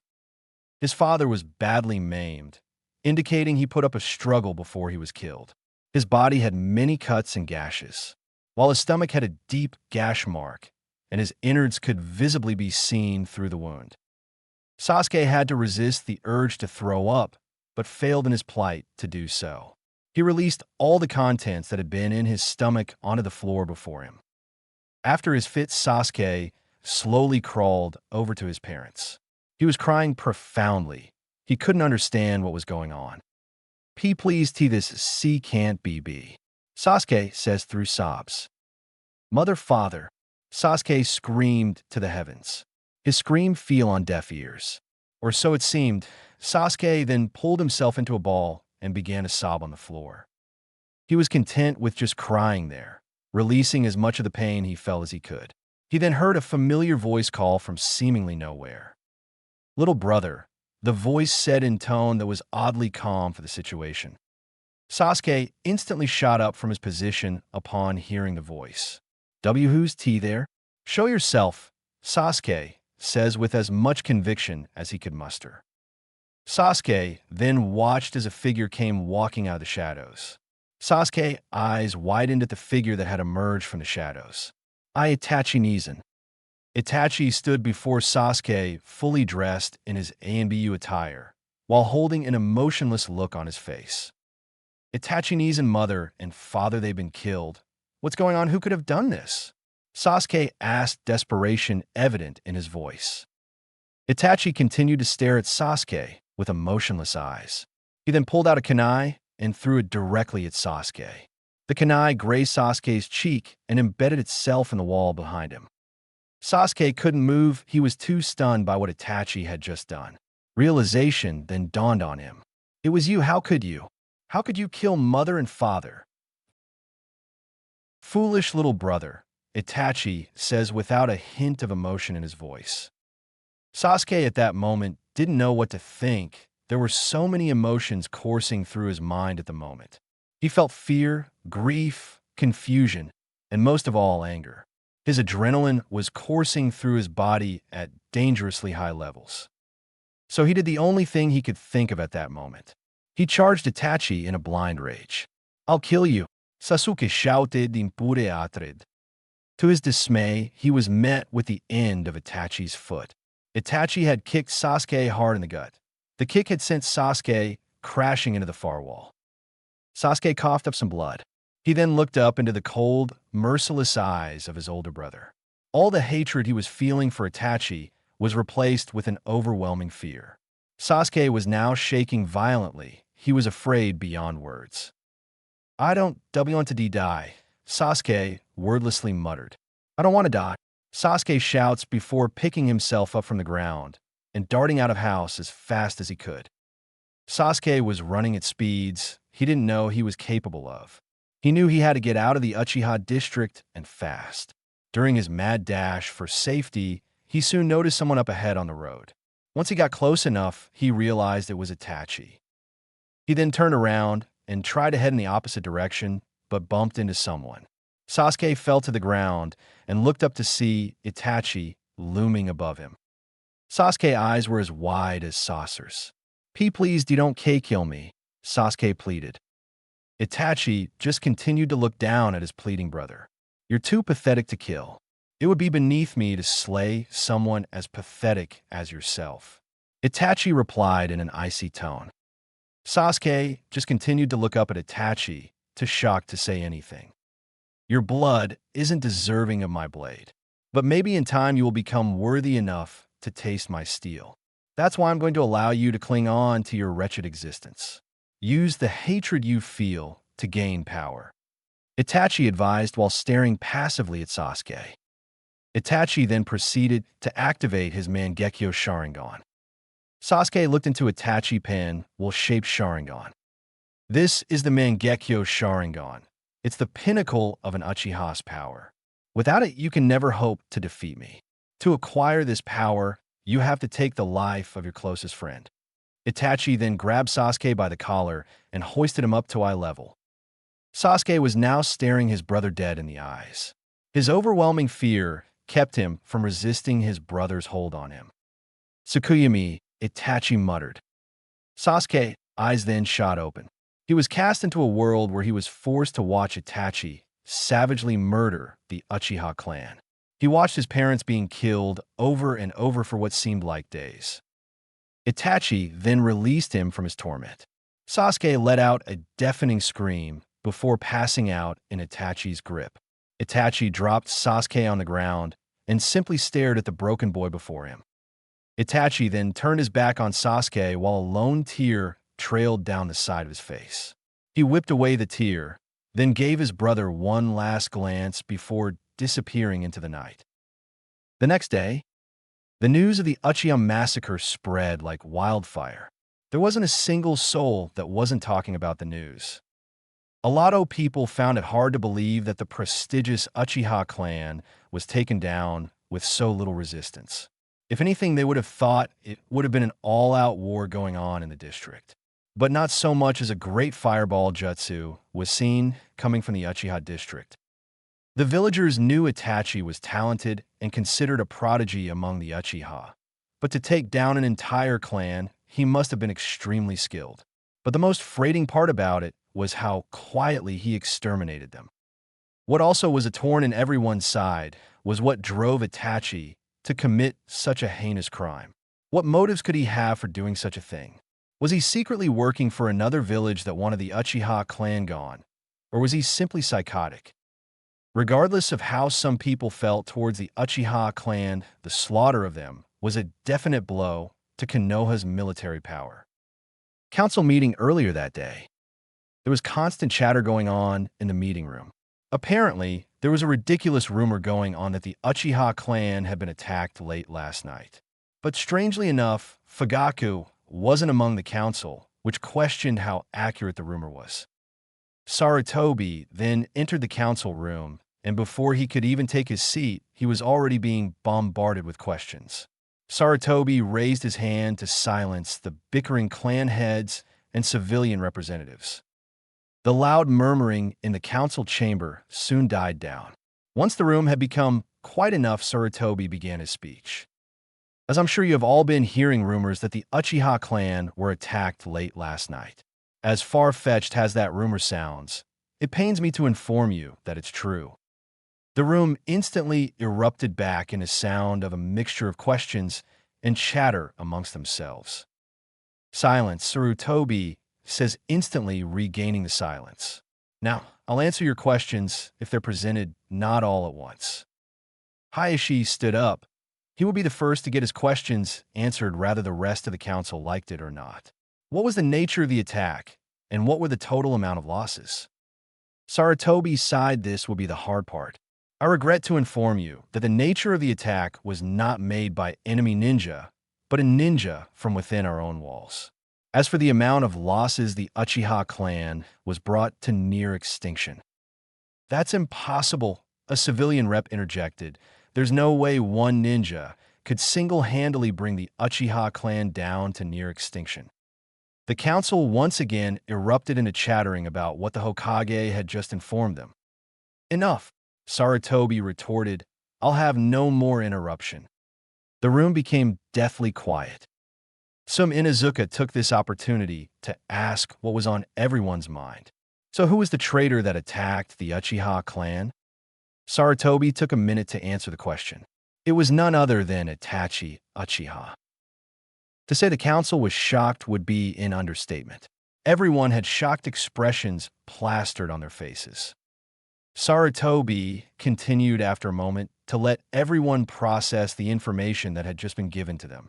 Itachi not only attacked and killed every ninja of his clan, he also murdered the civilians of his clan as well, women and children alike. There is only one survivor, Itachi's younger brother Uchiha Sasuke. He's currently resting in the hospital. As we speak, Itachi is being pursued by a platoon of 2 hunter squads, a team of A and BU, and 2 Jounin. This was a lie on Sarutobi's behalf, of course. The room once again erupted into a bustle of chatter. Sarutobi simply sighed and tried to ignore the bickering council members. 2 weeks later, Naruto and Shino were making their way from the academy. Naruto had a lot on his mind. He couldn't deny the Uchiha weren't his favorite people, and neither was Sasuke for that matter. But he couldn't help but still feel sympathy for the sole survivor of their clan. He couldn't imagine what it would be like to have your entire family and clansman killed all in one night. He knew Sasuke would be severely traumatized by the event, so he sought to do what he could to repent for his behavior towards Sasuke. Naruto looked over to Shino, who was currently mulling over his own thoughts. Hey Shino, I think I'm going to take a visit to the hospital. Shino eyed Naruto suspiciously. You intend to visit Sasuke? Naruto kept a placid look on his face. Yeah, I heard he awoke about a week ago, so I thought I'd drop by and see him. Shino shook his head. I hope you know what you're getting yourself into. Naruto didn't answer in truth. He knew his visit could go either way, but decided it was worth the risk, no matter the outcome. I'll catch you later. And with that, Naruto turned and headed off in the direction of the hospital. 10 minutes later, Naruto was standing outside the hospital. He simply stood there for a moment, still debating with himself if this was the best course of action to take. In the middle of his thoughts, he never noticed a pink-haired, green-eyed girl exiting from the hospital. She had a look of sadness on her face. She then noticed Naruto standing there apparently lost in his own thoughts. Now Sakura was anything but a fan of Naruto. She hated the fact that Naruto would always anger Sasuke by beating him in matches or simply outperform him in pretty much everything they did. It pained her to see her crush upset, and she blamed it solely on that baka, as she referred to him. Curiosity getting the best of her, she eventually decided to see what he was there for. So she approached him cautiously. Hey Naruto, she called over to him, knocking him from his thoughts. Naruto eyed the girl. Even though the two were in the same class, they rarely spoke to each other.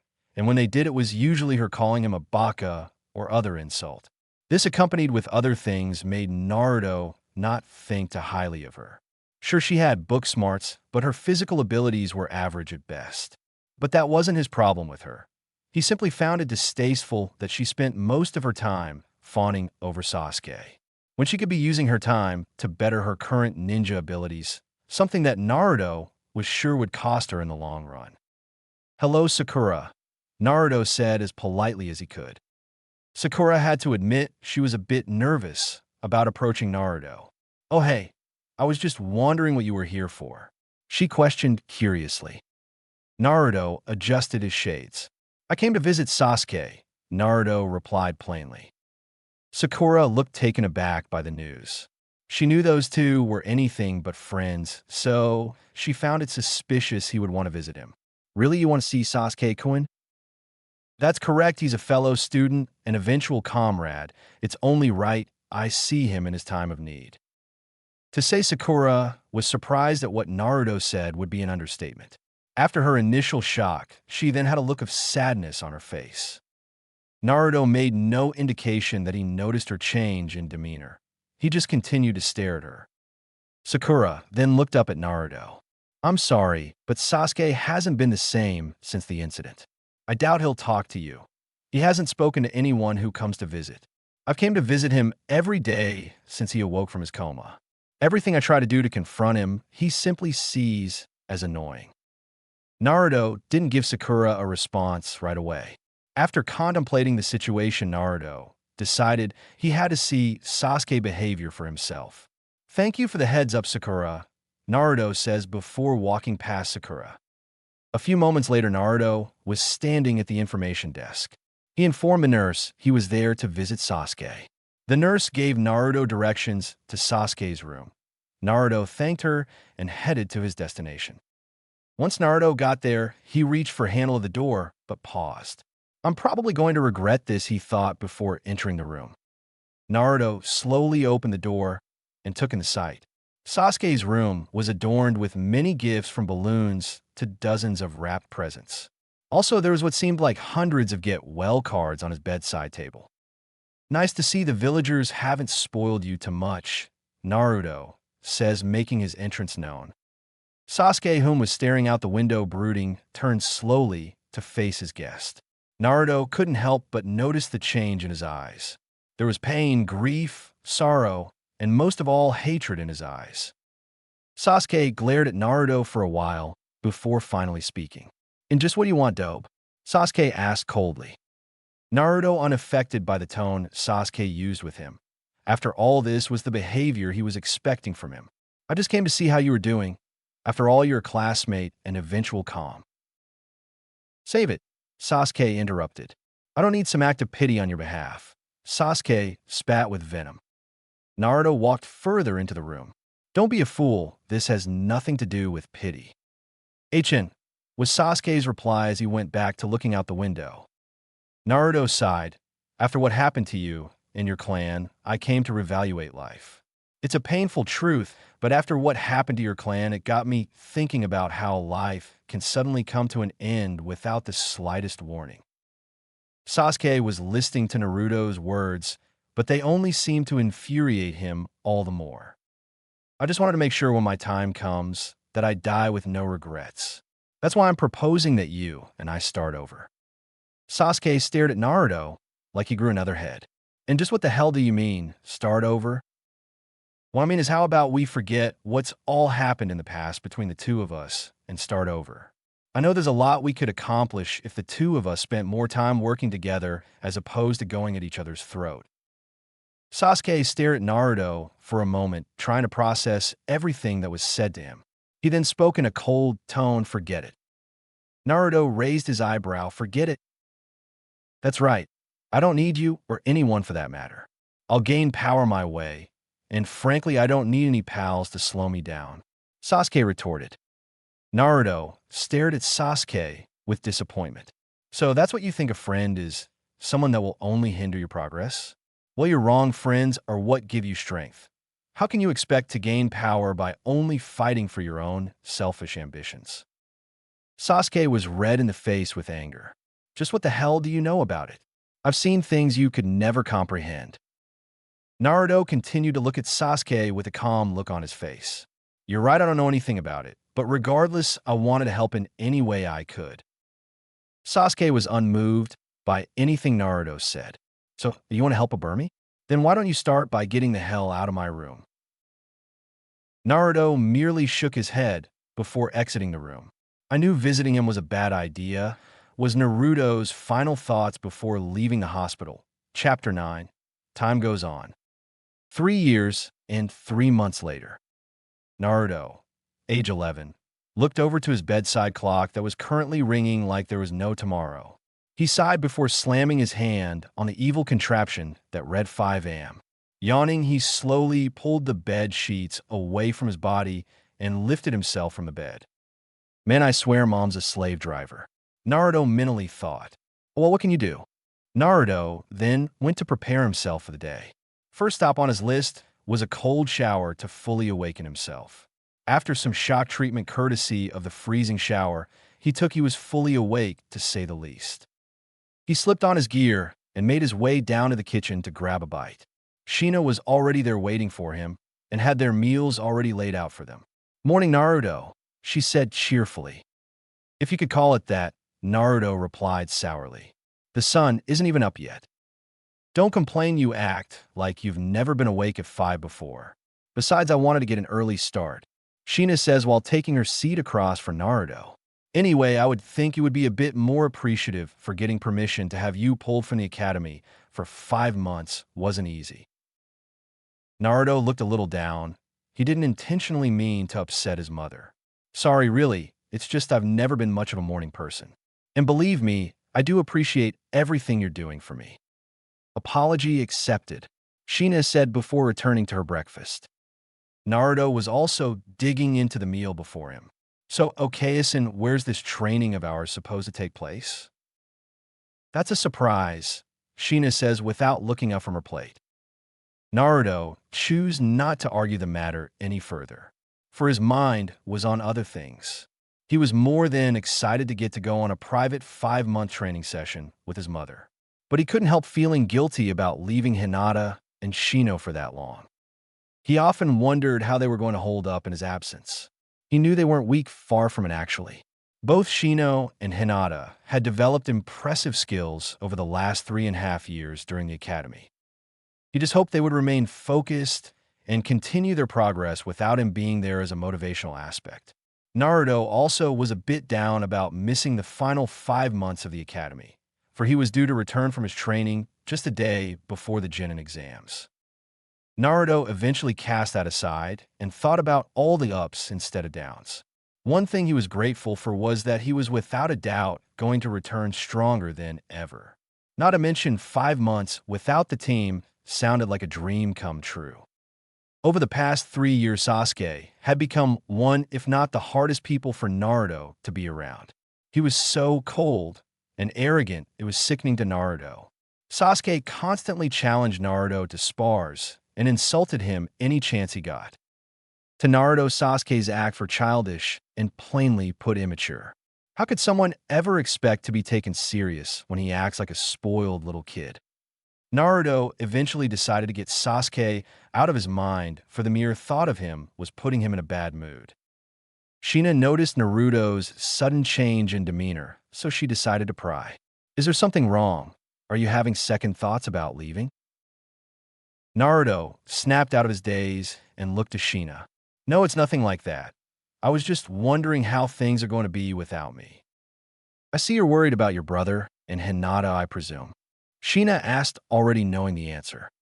Naruto cast his vision downward. Yeah, I guess I am.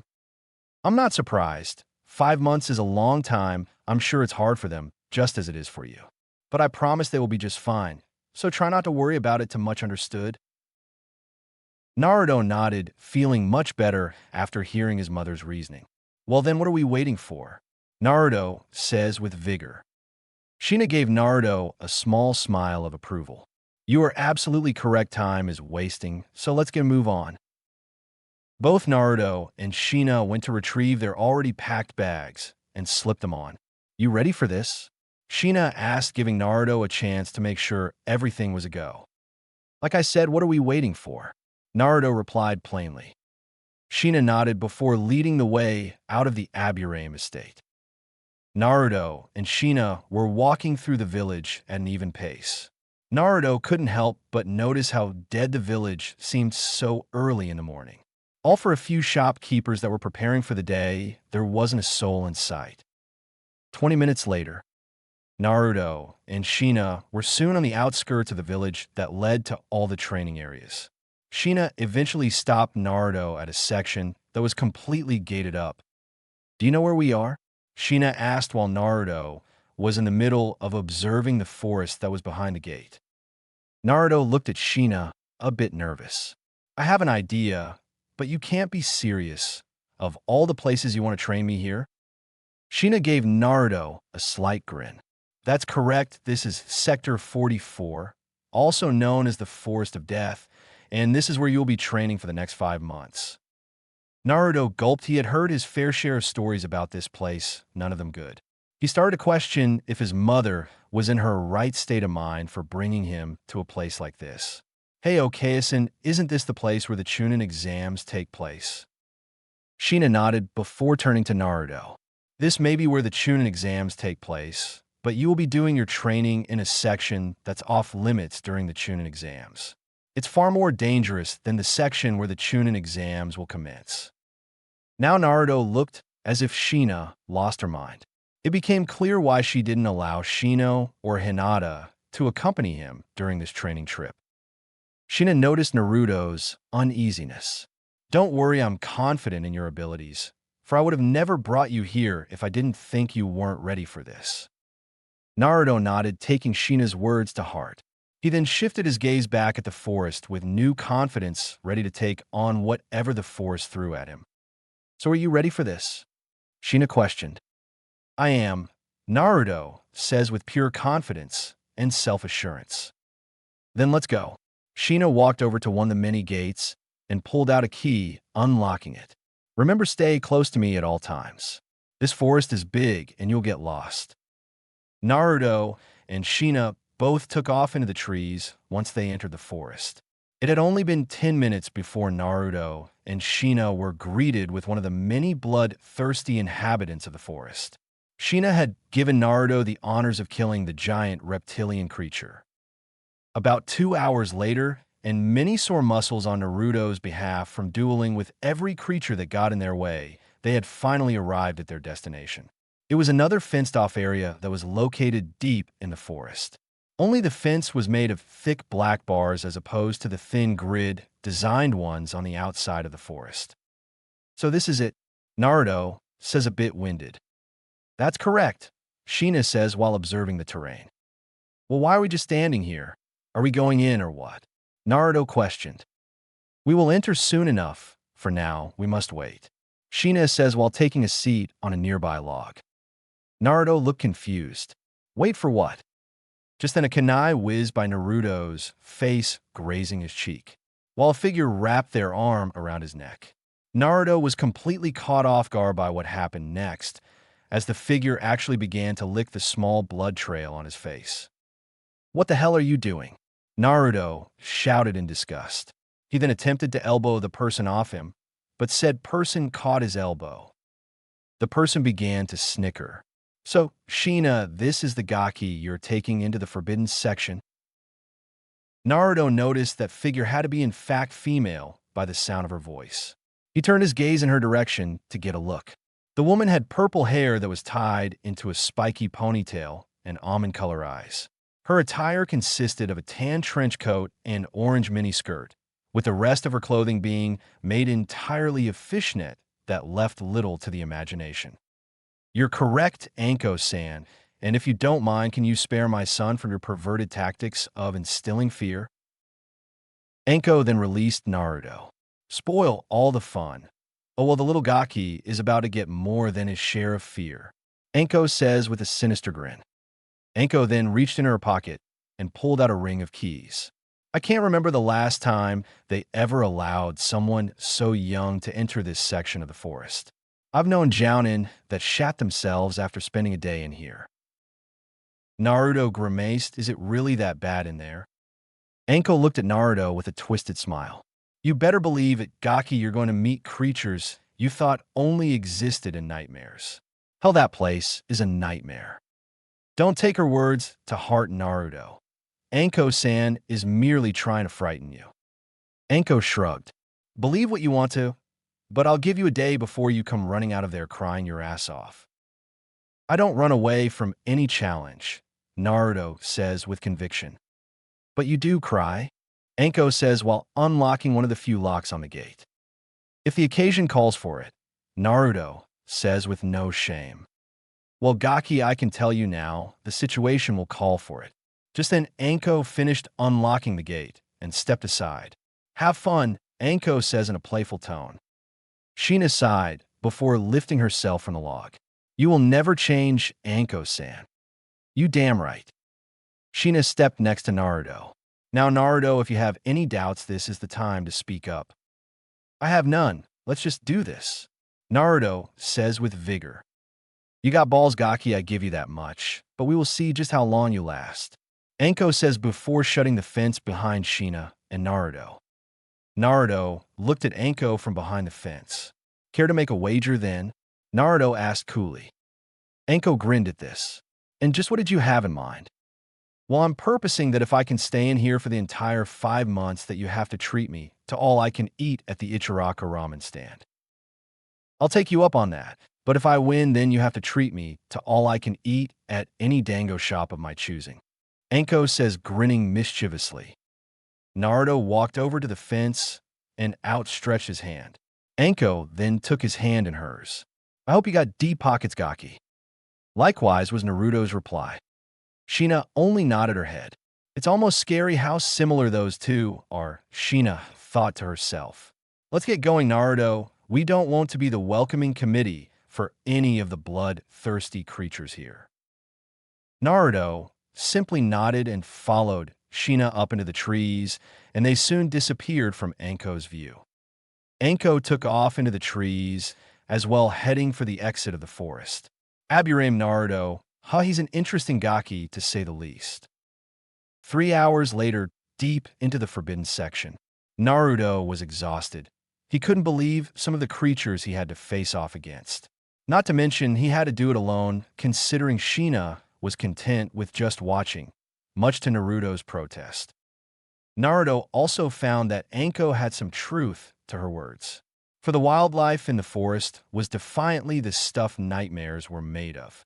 His first encounter upon entering the forest was against a centipede roughly the size of 2 city buses. Not to mention, it was desperately trying to make a meal out of him and Sheena.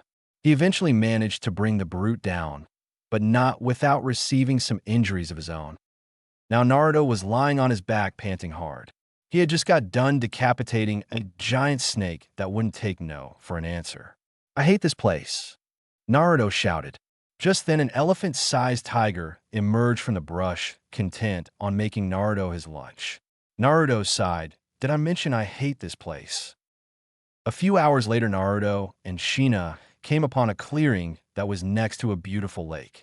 Sheena dropped her backpack, while Naruto dropped his entire body onto the ground. We're here. This is where we will set up camp. Sheena then took note of Naruto. So you ready to throw in the towel? Naruto glared at Sheena in annoyance.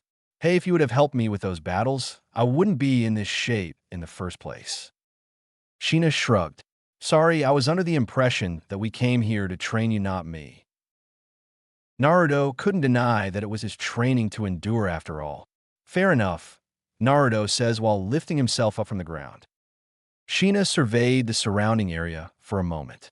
All right, first I'm going to set up a perimeter that will keep out any unwanted guest. In the meantime, I want you to start setting up camp. Sheena then shunned away before Naruto could protest. Naruto muttered something about slave drivers before getting to the task at hand. Sometime later, it was an hour later, and Naruto's injuries had been completely healed courtesy of the fox chakra he was unaware of. Sheena soon appeared hauling a dead boar over her shoulder. She was happy to see Naruto had set up everything, from their tents to a well-made fire. You did that fairly well, I'm impressed. Now, why don't you help me skin this boar and prepare it for dinner? Naruto nodded and pulled out a kunai and began to help Sheena skin and gut the boar. They completed their task in silence, and soon later, they had the boar rotating over a spit over the fire. Sheena took the time for the boar to cook to go over the training regime she had set up for him. Naruto almost lost his lunch after hearing the workload he would have to endure for the next 4 months. Plus, learning that his Okayasin planned on leaving him after the 4 months had passed did not sit well with him. You want me to spend an entire month in here alone? You can't be serious, Naruto said in disbelief. Sheena waved her hand at him to silence him. I promise you have nothing to worry about after I'm done with you. A month in here alone will seem like a picnic. Naruto crossed his arms in an irritated fashion. Yeah, that's until I have to leave past your protective seals to find food. Sheena smiled mischievously. You don't have to worry about that, for I plan to remove the seals once I leave. That way all your meals, or should I say potential meals, will come to you. Naruto looked anything but amused by this statement. Okay, someone must really hate me up there, Naruto says in a defeated tone. Hey, strength doesn't come easy. You must be willing to face the hardships to acquire it. If you truly plan to become Hokage, you need to become much more powerful and do what you must to reach your goal. But on a lighter note, I have something for you, Sheena says while reaching into her backpack. Naruto instantly became interested for what his mother had in store for him. When she retracted her hand, she had a scroll in it. She released a bit of chakra into it, and out sprang a small black bar about 12 inches long. Naruto looked confused at what his mother just pulled from the scroll. "What's that?" Naruto says while examining the item in question. She then tossed it to Naruto. "It's a staff, of course." Naruto looked skeptical while he continued to inspect the item. "I've never seen a staff this small." "That's because you need to focus your chakra into it to reveal its true size." "I see," Naruto says before doing what he was instructed. The small black rod then extended for times its original length. Naruto eyed the weapon in amazement. "This is awesome," he jeered. Sheena gave a small smile. "I'm glad you like it. I also have these for you." Sheena once again reached in her backpack and pulled out 2 books and tossed them to Naruto. Naruto read the titles. Introduction to Bojutsu and Bojutsu for Bakas. Naruto gave Sheena an accusing look. "Honestly, Okayas Bojutsu for Bakas?" Sheena shrugged. "Sorry, I couldn't find any other books that went into full detail for beginners. And once you complete those books, I'll be teaching you form in Bojutsu personally." Naruto silently agreed before summoning 2 shadow clones and tossing them the books. "I want you two to get started on these books, and they better be done by tomorrow." The 2 clones nodded before walking a distance away and started on the task they were assigned. I forgot he retains the memories from his shadow clones, and here I was expecting those books to keep him busy for a couple of days. Oh, well, that just makes this all the more interesting.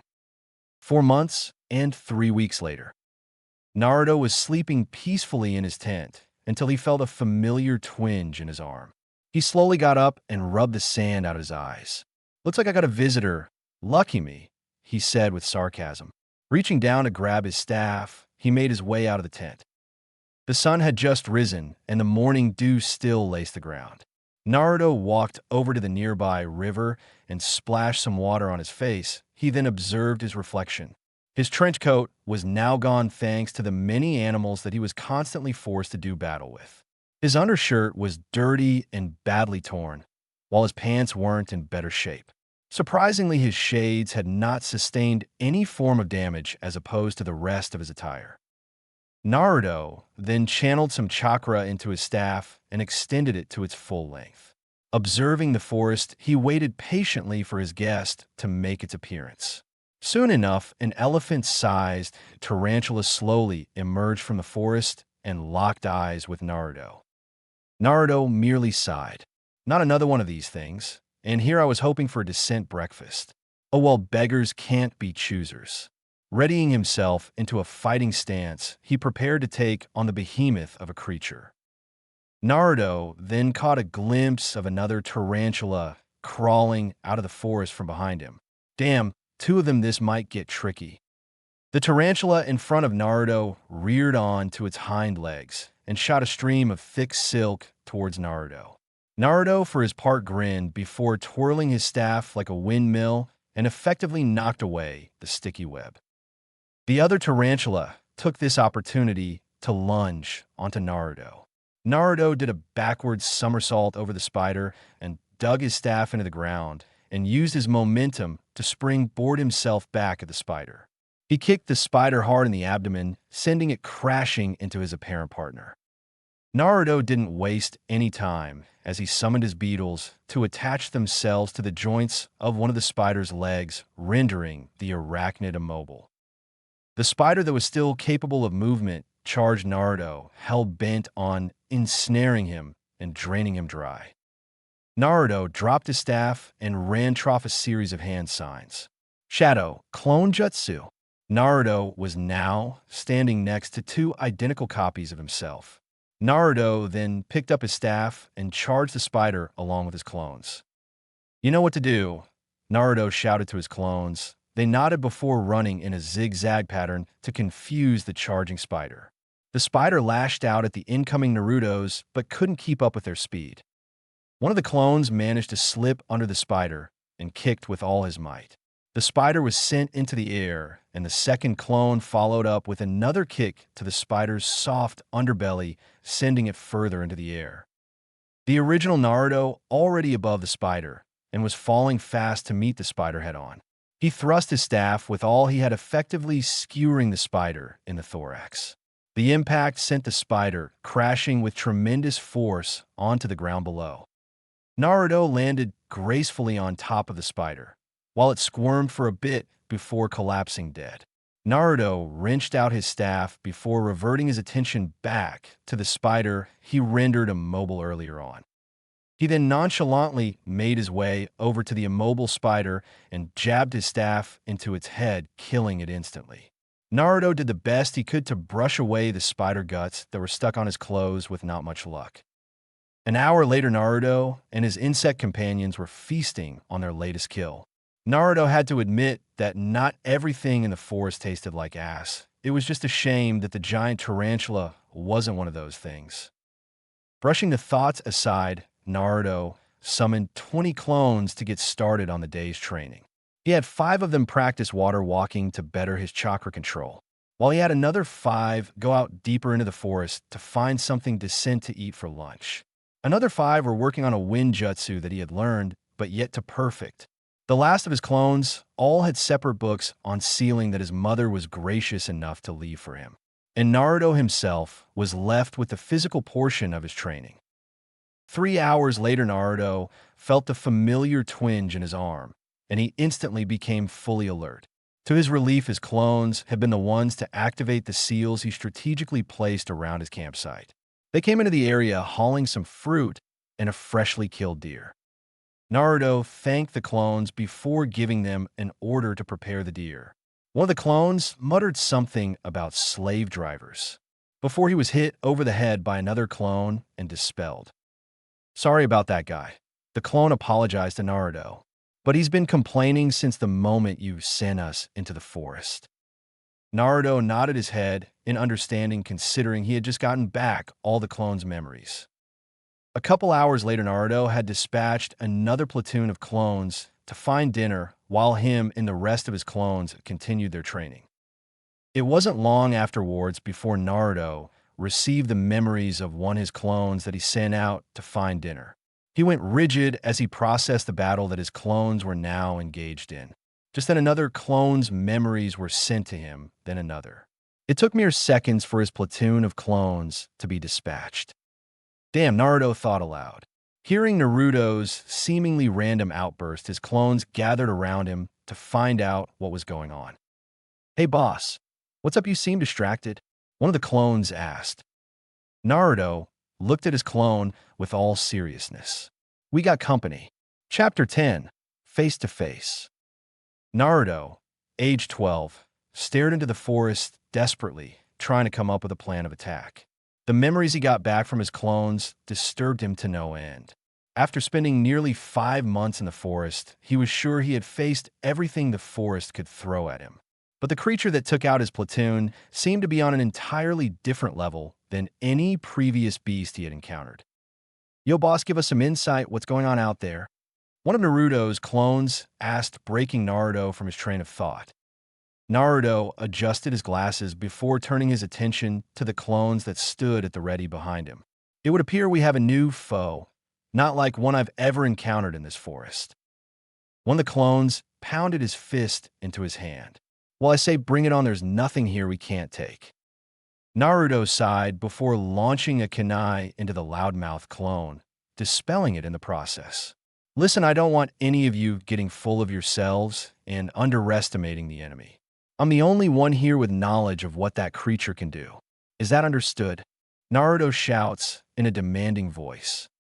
The clones stiffened and were now on full alert. "Good, now we will need a plan to take this thing down. Judging by how fast the creature was moving during the brief encounter with my clones, I'd say we have 3 minutes until it arrives here." Each clone nodded their understanding. "I say we prepare an ambush for it."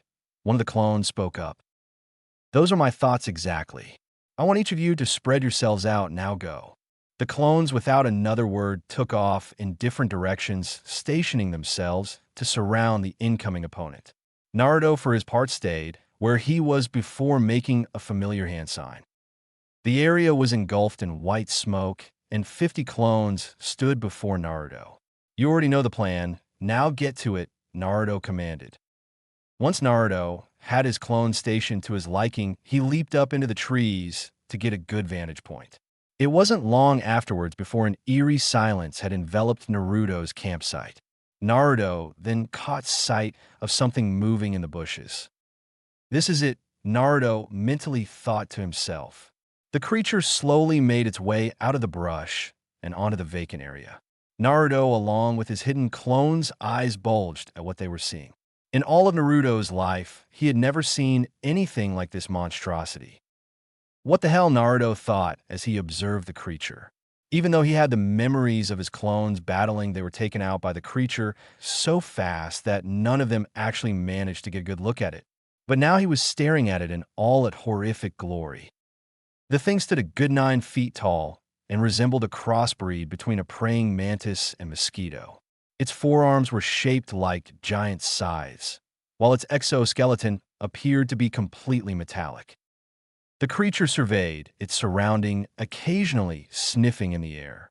After a moment, it strolled over to the nearby stream to have a drink. Naruto put up his hand, signaling to his clones not to do anything hasty.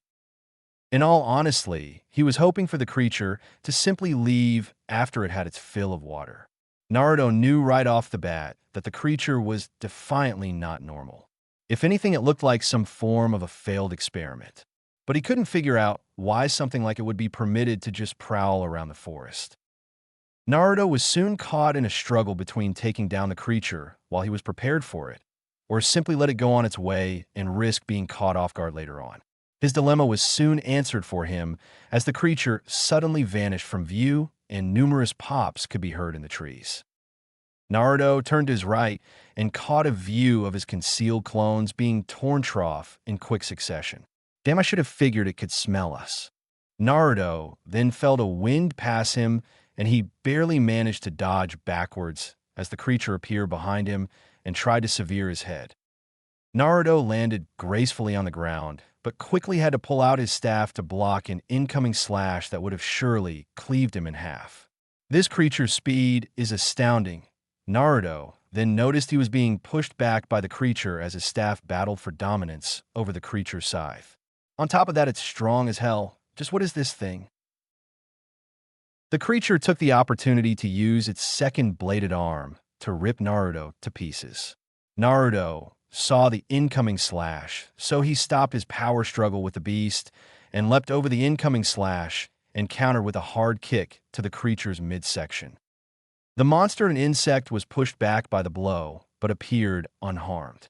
Naruto, on the other hand, was clutching his toes in pain. Damn, it felt like I was kicking steel. Just what the hell are you? Naruto shouted at the creature. The creature, for its part, just stared at Naruto with unblinking eyes, before positioning itself for another strike. "I see you're not much of a conversationalist. That's fine with me." Naruto raised one arm, and numerous insects began to file out. Soon Naruto had a swarm of Kikai insects swarming around him in a protective manner. "If you attempt to penetrate my barrier of Kikai, you'll be completely engulfed," Naruto says, as if his opponent could understand. The creature only stayed put for a moment before disappearing from view and appearing behind Naruto. Shit, Naruto thought before dodging another swipe meant to end his life.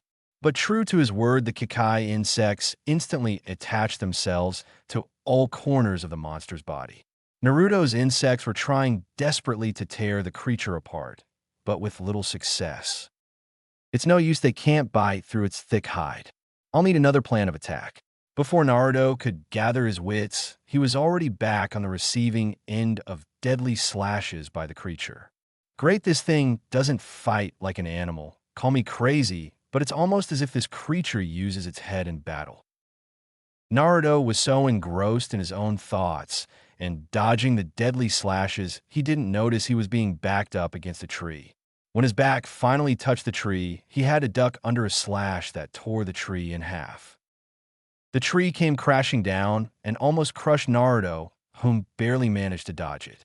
The creature seized the opportunity to try and gut Naruto. Damn, no time to dodge. Naruto thought desperately as he shifted his body to take on a non-lethal hit. Naruto managed to shift his body just enough to take a slash on his chest as opposed to his stomach section. Naruto fell to the ground on one knee and clutched his chest in pain. Naruto's tattered, bloody shirt fell to the ground, leaving him in nothing more than worn, shredded pants. Naruto's was now panting hard. This was the first time his flesh had been cut so deeply, and he had to admit he didn't like the feeling. Naruto hardened his gaze as he watched the creature slowly stalk its way over to him. "Odd, I guess it's time. Hey, you bastards can feel free to help out now." Naruto shouted to apparently no one. The creature appeared unaffected by Naruto's words as it continued to stalk its way over towards its prey. Just then, numerous pops could be heard as random debris from rocks, twigs, and logs began to reveal themselves as Naruto clones. They charged the beast that had been too occupied with trying to slaughter Naruto to notice their approach. The creature was suddenly hurled away from Naruto by 10 consecutive punches, courtesy of Naruto's clones. Seeing the opportunity, about 30 more clones revealed themselves and kicked the creature into the air. 10 more clones revealed themselves and launched themselves above the creature and drove hard kicks into its underbelly, sending it crashing hard into the awaiting ground below. When the dust cleared from the impact, the clones looked at the unmoving creature that was now sprawled out in a small crater. Satisfied with their work, the clones dropped their guard and instantly clutched their aching fists and feet. "Damn, what is that thing made of steel?" One of the clones yelled in protest. Naruto sighed before limping his way over to observe the carnage for himself. The creature was laying there motionlessly. Satisfied with the outcome, Naruto summoned his insects back into his body. "Good work, guys, but I still think we need to dispose of the body, just to be sure." Naruto's clones nodded their heads in agreement, but before any of them could make a move, the creature sprang from the crater and impaled Naruto through the chest. Naruto's eyes went wide along with his clones that started to pop out of existence. Naruto observed the side that tore cleanly through his chest and straight out his back. "IG got C, Carlos," Naruto says through gritted teeth. The creature then wrenched its bladed arm out of Naruto, causing blood to splatter in the process. Naruto coughed up some blood before falling to his back. "So this is it, huh? This is how I die? No dying to protect my loved ones or village. No fighting an evil villain in an epic clash to the finish. Please forgive me, Okayasen, Otusen, Niken, Hinata-chan, I'm sorry." And with those final thoughts, Naruto faded into darkness. Konoha. Hinata and Shino were currently dining at Naruto's favorite ramen stand. You know, it's hard to believe Naruto has been gone for nearly 5 months. I wonder how isolation for that long has served to strengthen him. Shino says while taking interest in a wasp that was constructing a home in the corner of the ramen shop. "I'm not sure Naruto-kun has always enjoyed the company of others. He's probably very lonely," Hinata says with a sullen look on her face. Shino gave Hinata a court nod. "You're correct, but Naruto has never been one to back down from any challenge. I'm sure no matter what happens, he will find a way to persevere," Shino offered. Hinata brightened up a bit. "Yes, Naruto-kun's determination is what inspires me the most. I owe a lot to him for he helped me become who I am today." Hinata was only given another nod from Shino before their attention was reverted to a new customer entering the shop. Hinata had a small scowl on her face, while Shino looked impassively at the newcomer. Ayam greeted the new customer, but got no response from him. Spotting his targets, he strolled up to them and sat on the side of Hinata. "All right, where's the dobe?" he says without bothering for greetings. Hinata frowned before addressing the boy. "I'm sorry, Sasuke, but I do not know of this dobe you speak of," Hinata countered. Sasuke's eye twitched in aggravation. "Don't play coy with me. The dobe has been gone for nearly 5 months, and I demand to know why. Forgive us, but it's not our place to divulge that information, nor should it be any concern of yours," Shino says, doing his best to keep his own aggravation in check. The loser must have dropped out. It took him long enough to realize he was in over his head. Sasuke says with a cocky smirk on his face. If I recall, I remember him mentioning something about becoming Hokage. What a hopeless dream for a hopeless loser. Shino's insects were buzzing around furiously in his body, reacting off Shino's own anger. Hinata was clenching her chopsticks, so hard her knuckles were becoming pale. Sasuke, for his part, took no notice in his classmates' apparent aggravation towards his verbal treatment towards Naruto, or he simply didn't care. Well, thank you for wasting my time. I should have known you two would prove useless. Sasuke then proceeded to leave his two fuming classmates behind. Shino merely shook his head once Sasuke was out of view. You know, I just don't understand Sasuke's logic. Why does he refer to Naruto as dope or loser when Naruto's ability and skill apparently outmatch his own? It's just jealousy, Hinata spat. Shino looked at Hinata curiously. Sasuke refuses to admit and change his own shortcomings. So he vents out all his anger on the person he knows is superior to him. He wants Naruto-kun's strength, but he's too lazy to work for it. He believes everything should be handed out to him on a silver platter. Shino, for his part, remained quiet. Hinata may have grown out of the shell she was in when he first met her, but hearing her talk in such a way was new even to him. Looks like a bit of your personality rubbed off on Hinata. Shino then noticed his insects were still in a frenzy, and me as well, Shino thinks before trying to calm his companions down. Sasuke, for his part, was furious. He had hung back to see if the two would let anything slip about Naruto's whereabouts. But all he got was an earful of what Hinata thought about him. Damn her, she dare insult me in such a way, I'll be sure to teach her along with the dope. Sasuke says, though gritted teeth before stalking off. Sector 44. Naruto slowly opened his eyes to a dimly lightened hallway. The first thing he noticed was his pants were soaking wet. Without another thought, he hurriedly lifted himself from the ground. Naruto observed his surrounding before him. So this is my afterlife, some dank sewer? Come on, was I really that bad? Naruto complained to no one in particular. I swear Kami must have had it out for me since day one. Naruto says while trudging through the wet hallway. He didn't know where he was headed, but he couldn't fight against the feeling that beckoned him like a moth to the flame. After rounding a corner, he appeared standing before what appeared to be a giant prison cell. Strangely enough, the cell had no locks all except for a thin strip of paper that had the kanji for seal inscribed on it. What the hell is this? Naruto says while examining the cell before him. Naruto's body then went cold as he was met with two glowing red eyes and a menacing chuckle from behind the cage. So, child, we finally meet. A cold, dark voice full of bloodlust called from behind the bars. As nervous as Naruto was feeling, he was determined not to show it. So we were supposed to meet. Forgive me for not being aware of our prior engagements. The voice let out a sinister laugh. Even though I can practically taste your fear, you still manage to keep your calm demeanor. No doubt influence from that clan you were raised in. Enough, just who? Or what the hell are you? Naruto shouts with as much conviction as he could muster. The creature behind the bars grinned, flashing its rows of sharp teeth. Boy, are you truly so ignorant? And here I was starting to accept you as a worthy host.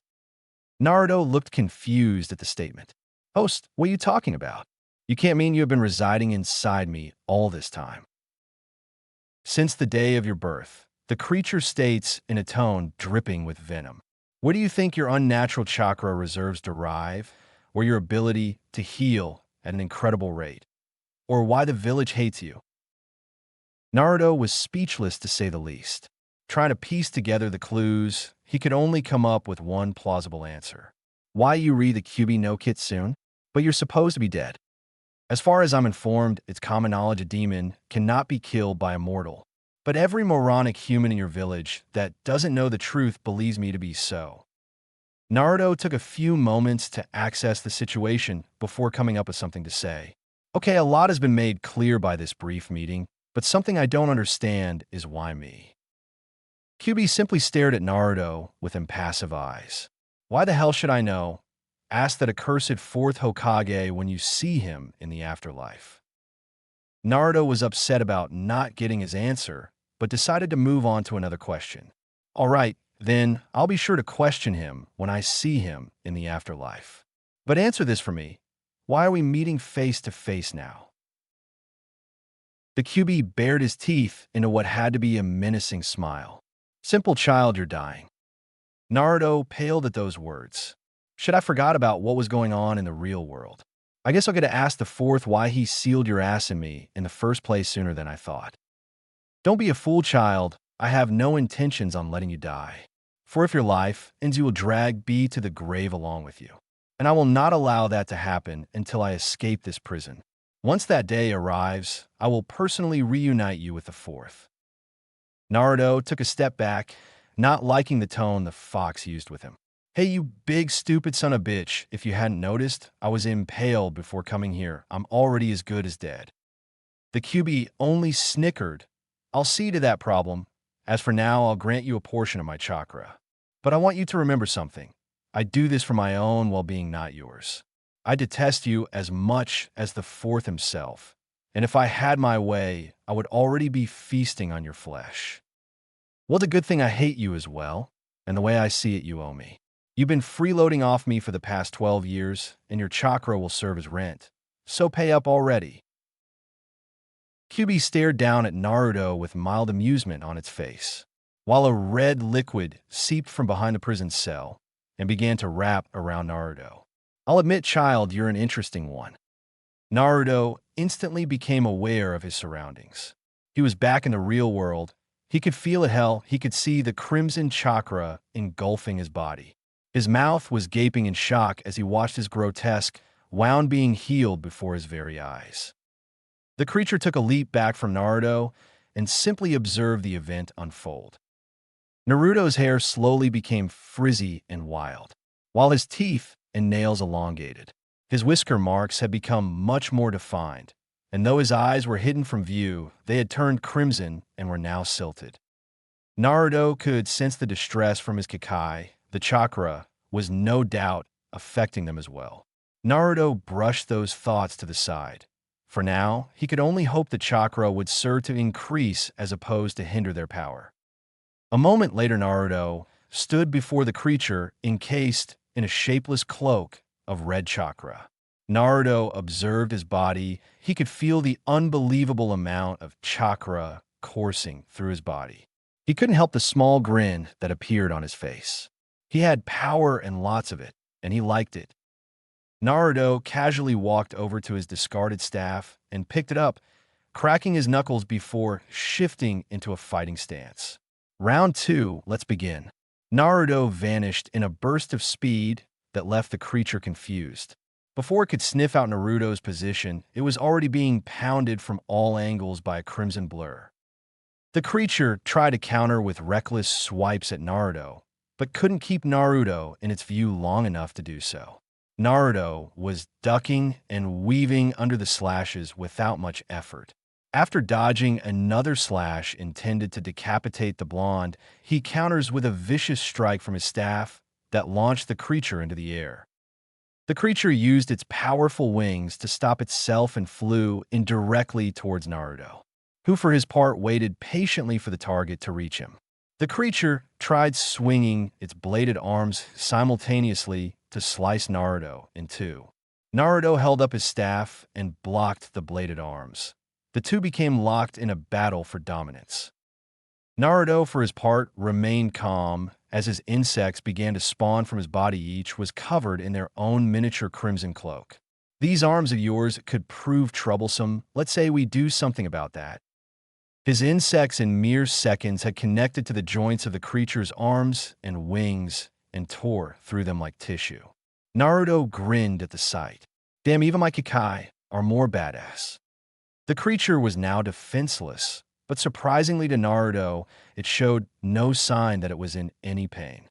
I don't know what tricks this thing might have left, so it's best to finish this while I can. And what better time than to try out that new jutsu? Naruto dropped his staff and began to funnel chakra into his right hand. Soon a bird head-shaped whirl began to form around his hand. Naruto darted at the creature with his newfound speed and shouted, "Wind style, feather haymaker."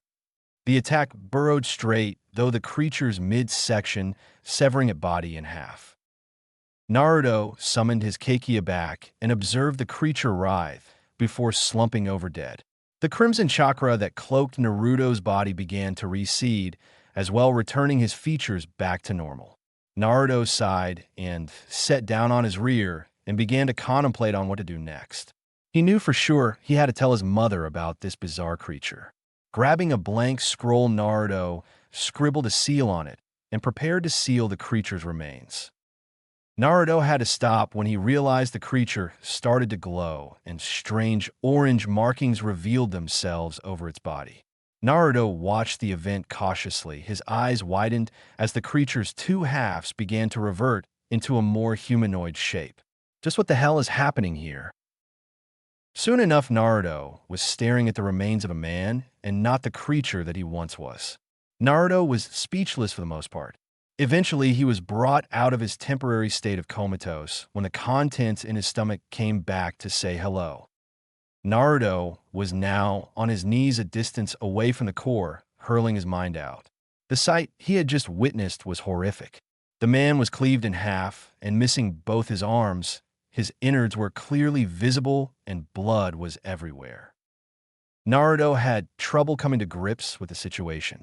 None of it made sense, all for one thing, and that was the fact he had killed a man. Chapter 11. Back at last. Sheena glided gracefully through the trees of the forbidden section. Though her face had a look of indifference, her emotions were going full force. She had to admit a month without Naruto was harder than she would have expected. Naruto was the element that gave livelihood to their normally quiet and reserved way of living. And without him, everything simply fell out of place. Casting the thoughts aside, for the moment she continued to her destination.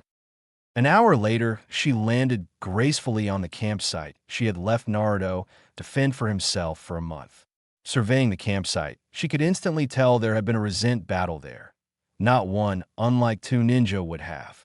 Adjusting her glasses, she spotted the person she had come to retrieve. Naruto was sitting on a stump a distance away with his staff leaning over his shoulder. He, of course, was wearing his trademark grin.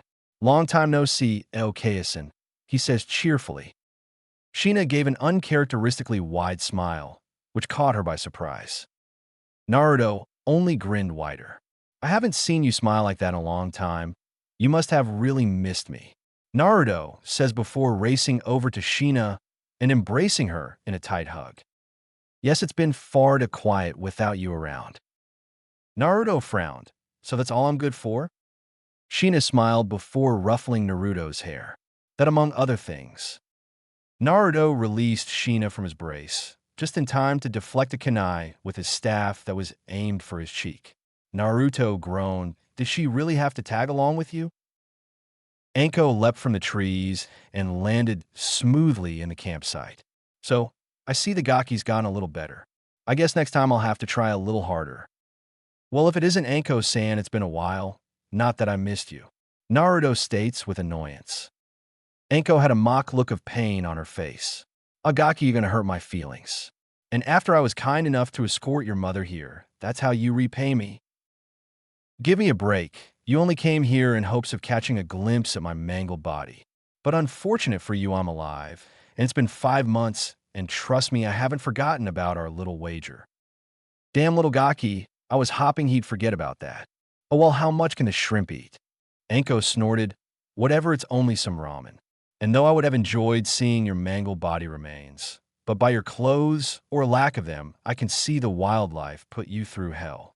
So it's still consolation knowing you went through some hellish pain in the time you spent here. Aren't you charming? I'd bet the men line up to have shot with you," Naruto says with obvious sarcasm. Anko's eye twitched. "You damn right they do. If you hadn't noticed, I'm drop-dead sexy," Anko says, pumping out her chest to add further conviction. Sheena took that moment to step in. "All right, you two, that's enough. Now, if you don't mind, how about we leave this place?" "That's fine with me. I've had about all I can stand of this place.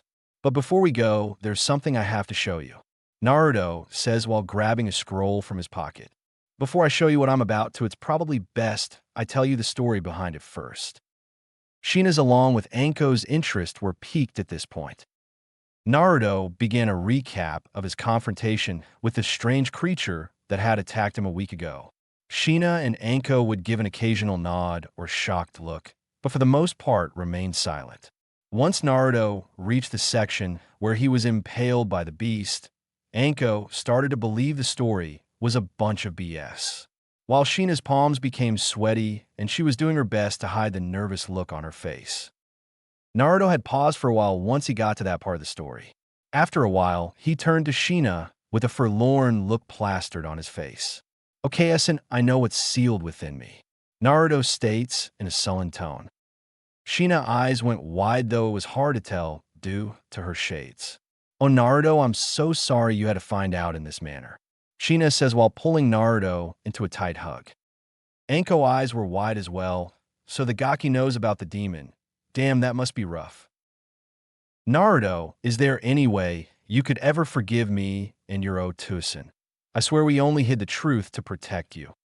Naruto gave Shina a reassuring smile. I already have. I know you and Otusen wouldn't do what you did without the best intentions in mind. And besides, I'm not ready to know the darker truths of the whole story just yet. Shina smiled at Naruto and placed a kiss on his cheek before motioning for him to continue his story. After explaining how his tenant granted him the power to destroy the creature, Naruto had only one thing left to do. He unrolled the scroll and laid it on the ground. Placing his hand in the proper hand seal, he muttered, "Release." A cloud of smoke appeared, and when it settled, the remains of the man lay before them. Shina's eyes narrowed at what she was seeing, while Anko's face never faltered. Naruto took a step back to let the two kunoichi examine the body. Anko bent down and eyed the body until she spotted what she was looking for. The man had a seal on the back of his neck. As I suspected, this is one of the bastard's prototype curse seals. As I recall, there was an A-rank assignment that warranted the disposal of this man, but no one was ever able to locate it. Disposal, why not capture? Surely there had to have been some way to help him. Shina questioned, still observing the man's remains. Anko shook her head. Not in this case. The first curse seal, Old Snake Face, created only succeeded in transforming the user into a random beast. Needless to say, the only way for the user to revert back to their human forms were by death and death alone. Naruto listened intently to the conversation, not knowing if he should pester Anko for answers or not. But curiosity soon got the best of him. Who's Old Snake Face and what's a curse seal? Anko scowled. She hated saying the bastard's name. Swallowing her pride, she answered nonetheless. His name was Orochimaru, and as for the curse seal, I don't think a Gaki like yourself needs to know anything about it. Naruto furrowed his brow, but said nothing else. It would be wise to report this to the Hokage as soon as possible, wouldn't you agree, Anko-san? Shina says while preparing to reseal the body. Yeah, he'll want to know all about this. Anko says while observing Naruto. I still can't believe this Academy Gaki managed to kill this man. Even without the curse seal, this man was Chunin rank. The fox must have given him a hell of amount of chakra for him to do this kind of damage. Naruto noticed Anko blankly staring at him. Is there something wrong, Anko-san? Anko grinned. Not at all, I was just toying with the idea of taking you under my wing. By the looks of this body, I can see you don't mind getting your hands dirty. Naruto paled. I'm flattered, but I think I'll take a pass. Anko only shrugged. Suit it yourself, Gaki. I could have made you the most badass ninja in the Leaf Village. Shina had finished sealing away the body by the time Naruto and Anko finished their brief conversation. Tucking away the scroll in her trench coat, she addressed them. It's time we head out. Naruto and Anko nodded and followed Shina into the trees. 2 hours later, Naruto, Shina, and Anko stood at the entrance to the Leaf Village. Naruto couldn't help the grin that threatened to split his face in two. It had been 5 long months since he'd seen the place, and he couldn't be happier. As fate would have it, the walk to the Hokage's tower was bearable. People, for the most part, were staring with looks of bewilderment at Naruto as opposed to hatred. Some people snickered, thinking he took a well-deserved beating, while others couldn't understand how one could look so happy after looking like they'd just been through hell and back. Once they arrived at the tower, Anko demanded to see the Hokage, stating it was urgent. The assistant reluctantly escorted the three towards the Hokage's office before knocking on the door. "You may enter," Sir Toby says from behind the door. "Hokage-sama, you have 3 visitors that say they have urgent news. Shall I allow them entry?" Saratobi looked curiously at his assistant. "Of course I'll see them right away." The woman bowed before leaving the room. A few seconds later, Anko, Shina, and Naruto came walking into the office. Saratobi had a look of mild surprise from the 3 visitors. Catching sight of Naruto, he noticed his trench coat was missing. He was shirtless, and his pants were so tattered they looked more like shorts. "By the looks of it, I take it your training went well, Naruto." Naruto gave a half-hearted smile. "Well, for the most part." "Really? So I assume that's what this meeting is about." Saratobi says, taking a drag from his pipe. "Look, how about we cut straight to the chase?" Anko says while stretching her hand towards Shina. Immediately getting the gesture, Shina pulled out the scroll and handed it to Anko. Saratobi raised his eyebrow. "And what's in the scroll?" "One of the snake bastard's failed experiments, or at least what's left of him," Anko answered. Syrup Boy scratched his chin in a thinking pose. "You mean one of his early Curseal experiments? But if I recall, there was only one that we failed to track down, and that was years ago." "That's correct, but the little Gaki here came across it during his private training in the Forbidden Section," Anko says, gesturing to Naruto. Saratobi nearly dropped his pipe out of his mouth upon hearing this. "Naruto, you mean to tell me you single-handedly took down one of those creatures alone?" Naruto couldn't resist grinning. "Kind of, but I did have assistance from the furball." Now Saratobi's pipe fell from his mouth. He instantly turned his gaze to Shina, whom merely nodded. Hiding his initial shock, Saratobi went straight back into business mode. "I'll need a full written report of what happened during your confrontation with this creature. But seeing you're not an official ninja, yet I'll need your mother to file the report. I'll have it to you by tomorrow morning, Hokage-sama," Shina says with a bow. "Good. Anko, I'd like you to take that scroll to our research facility." Anko merely gave a nod before exiting the room. "And as for you, Naruto, I'd like to discuss your reward for your endeavor." Naruto perked up. "I'll be given an award for this, Hokage-sama." Syrup Boy smiled brightly. "Of course, besides that fact, you will be paid for an A-rank mission.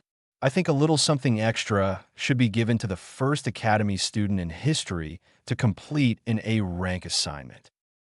Naruto looked eager as he watched Syrup Boy shuffle through the stacks of scrolls that were hidden in a concealed compartment behind a bookshelf. Finding what he was searching for, Saratobi turned around with a rather thick scroll in his hands. "I see you favor Bojutsu, am I right in that assumption?" "Yes, though I've only been learning the art for 5 months. I've really taken a liking to the style." Saratobi smiled. "Then I'm sure you will appreciate what I'm about to give you. For you see, Bojutsu is a specialty of mine, and in this scroll is a style of Bojutsu of my own creation," Saratobi says while handing the thick scroll over to Naruto. Naruto's looked shocked that the Hokage would grant him such a gift.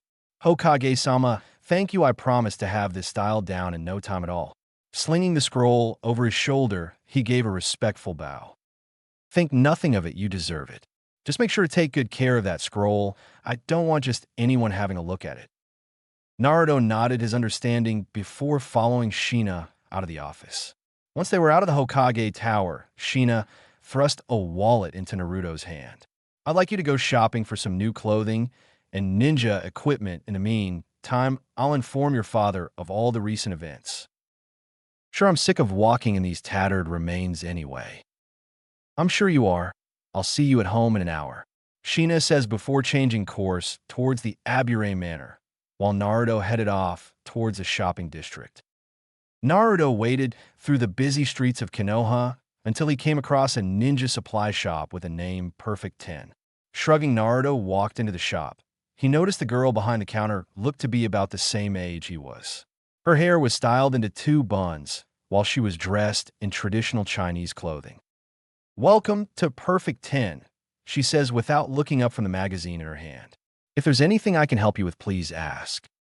I'm looking for some new clothes along with some basic ninja equipment." The girl, for the first time, peeled her eyes away from the magazine to look at the customer. She took a moment to examine him. "Oh, what happened to you?" "Just got back from a training trip." Naruto replies, starting to feel a bit self-conscious about the girl examining his half-naked body. "Must have been brutal for you to be looking like that. Anyway, you'll probably want to find some clothes first. They're to your right towards the back of the shop. And if you want, you can write down a quick list of what ninja supplies you need, and I'll have them ready for you by the time you find some clothing." Naruto nodded before pulling out a scrap of paper and scribbling down what he needed. He handed the list to the girl and proceeded to the clothing section. Scanning over the numerous items, he decided to change up his look a bit. He grabbed a set of dark orange plain t-shirts and a couple sets of baggy black pants. He also picked out a new pair of black ninja sandals and grabbed a roll of cloth to wrap the bottom of his pants with. The last thing on his list was a new trench coat. He walked over to where all the coats were hanging and scanned over them. He decided to go with a trench coat that didn't have the traditional high collar that most of his clan favored. Instead, he picked out a long black trench coat similar to Anko's, but had oversized sleeves like his mother's. Also, the coat had a huge hood on it instead of a high collar. Satisfied with his selection, Naruto strolled into the dressing room and got geared up. Looking himself over in a mirror, he grinned something wicked. "Damn, I look pretty sharp in this new get-up. All I need now is a leaf ninja headband." Slinging the thick scroll back over his shoulder, he headed to the clerk to pay for the clothing. On his way towards the counter to pay for his belongings, he picked up a sheath for his staff. When he got to the counter, the girl had already had his ninja equipment in bags for him. She gasped when she saw the sudden change in Naruto. "Why, you look like the real deal in that outfit." "Thanks. That's what I was going for. I want to be taken serious when I pass the Jinin test tomorrow." The clerk began ringing up the total. "So you have the Jinin test tomorrow? Well, I'm sure you'll pass easy." Naruto grinned. "Believe it." After Naruto paid for everything, he pulled out a small scroll from his pocket. "Hey, this shop specializes in weapon forging, doesn't it?" The girl nodded. "Yeah, my father's quite good at it. Is there something you wanted specially made?" "Well, I wanted to have something modified, if that's not too much trouble." "Okay, that's easy enough. Show me what you need modified." Naruto placed the scroll on the counter and muttered release. After the small cloud of smoke dissipated, two scythe-like arms were lying on the counter. The girl's eyes bulged. "What are these?" she says while examining the strange-looking weapons before her. Naruto didn't exactly know what to say. They were arms of this pretty big insect that I killed. I just thought I could make a cool weapon out of them." The girl eyed Naruto suspiciously. "I've never seen an insect with arms like this. It's as hard as steel and sharp as any well-made blade."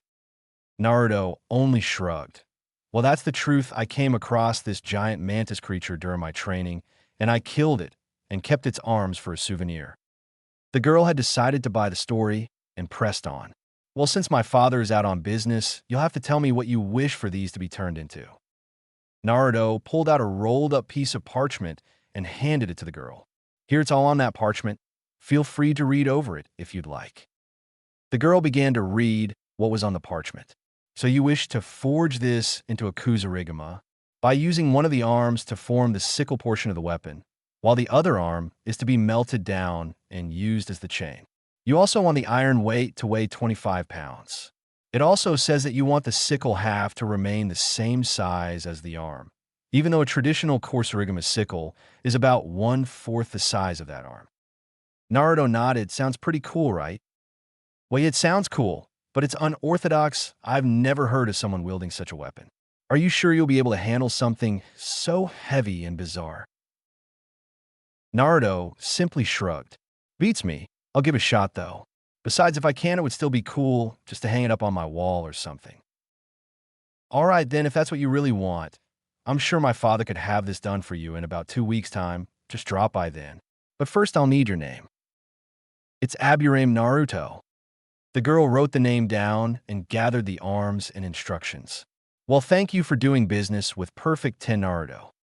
No problem at all, Naruto says while heading for the door, but stopped before he exited. By the way, you wouldn't mind telling me your name, would you? It's 1010, she called from the back room. Well, it was a pleasure meeting you, 1010. And next time you see Niji, would you be so kind to give him my worst condolences? 1010 poked her head from the corner. How'd you know I know Niji? Naruto stared at her with a grin. My insects could smell his scent on you. 1010 had a slight blush at what Naruto was implying. Well, it's not what you think. We were only sparing. That's why his scent must be on me. Naruto gave her a mischievous look. Yeah, I believe that. See ya, 1010, Naruto says, waving as he exited the shop. After leaving the shop, Naruto summoned a shadow clone to take all his belongings back to the Aburame Manor. In the meantime, he was going to cash in on his bet with Anko. Naruto lifted his hand and a tiny beetle crawled to the tip of his finger. Well, take me to her. The beetle then flew off with Naruto in pursuit. Meanwhile, Anko, for her part, was enjoying her favorite pastime, which was gorging herself on dango and sake, when Naruto suddenly plopped down in a seat next to her. Damn, Gaki, what the hell do you want? And how did you find me? Anko says, though a mouthful of dango. Naruto pointed to the tiny beetle resting on Anko's shoulder. I placed that female beetle on you before you left the Hokage's office. That way I could easily find you. Anko frowned. Damn, you Aburames have no respect for privacy. Anko angrily slapped down a few bills on the table to pay for her dango. All right, Gaki, let's just get this over with already. I got better things to do than to hang around a shrimp like you. 30 minutes later, and 20 bowls of ramen later, Anko was staring dumbfounded at Naruto, who was tearing though bowl after bowl with no signs of stopping. How the hell can he eat so much? I'm going to be flat broke after this. After Naruto finished his 27th bowl of ramen, he decided he had had enough. Oh, that was great. I swear 5 months without this stuff makes you appreciate it all the more. And not paying for it yourself makes it all the sweeter. Naruto says while casting Anko an evil smirk. Anko's face was red in anger, but Naruto paid her no mind. Hey, old man Tucci, I am Chan, thank for the meal, and especially you, Anko-san, Naruto says while getting up and leaving a fuming Anko behind to pay the bill. Damn that Gaki. I'll kill him for this, Anko shouted. Naruto only snickered as he heard Anko screaming promises of pain and death in his immediate future. Feeling quite content with himself for successfully pissing off Anko, he made his way to the Aburame Manor. Upon his arrival, Naruto noticed someone was already waiting for him outside the front gates. Naruto grinned when he noticed it was Shino. Shino observed Naruto's new appearance. He could tell Naruto's had grown physically, and he was about 2 inches taller than when he last saw him. I see a strict no ramen diet has done wonders for your physical growth, Shino says nonchalantly. Naruto chuckled a bit. Figures that's the first thing you would say to me after 5 months. You've been talking about how eating so much ramen was bad for my health for years. And your current growth only adds proof to my assumption. Naruto groaned.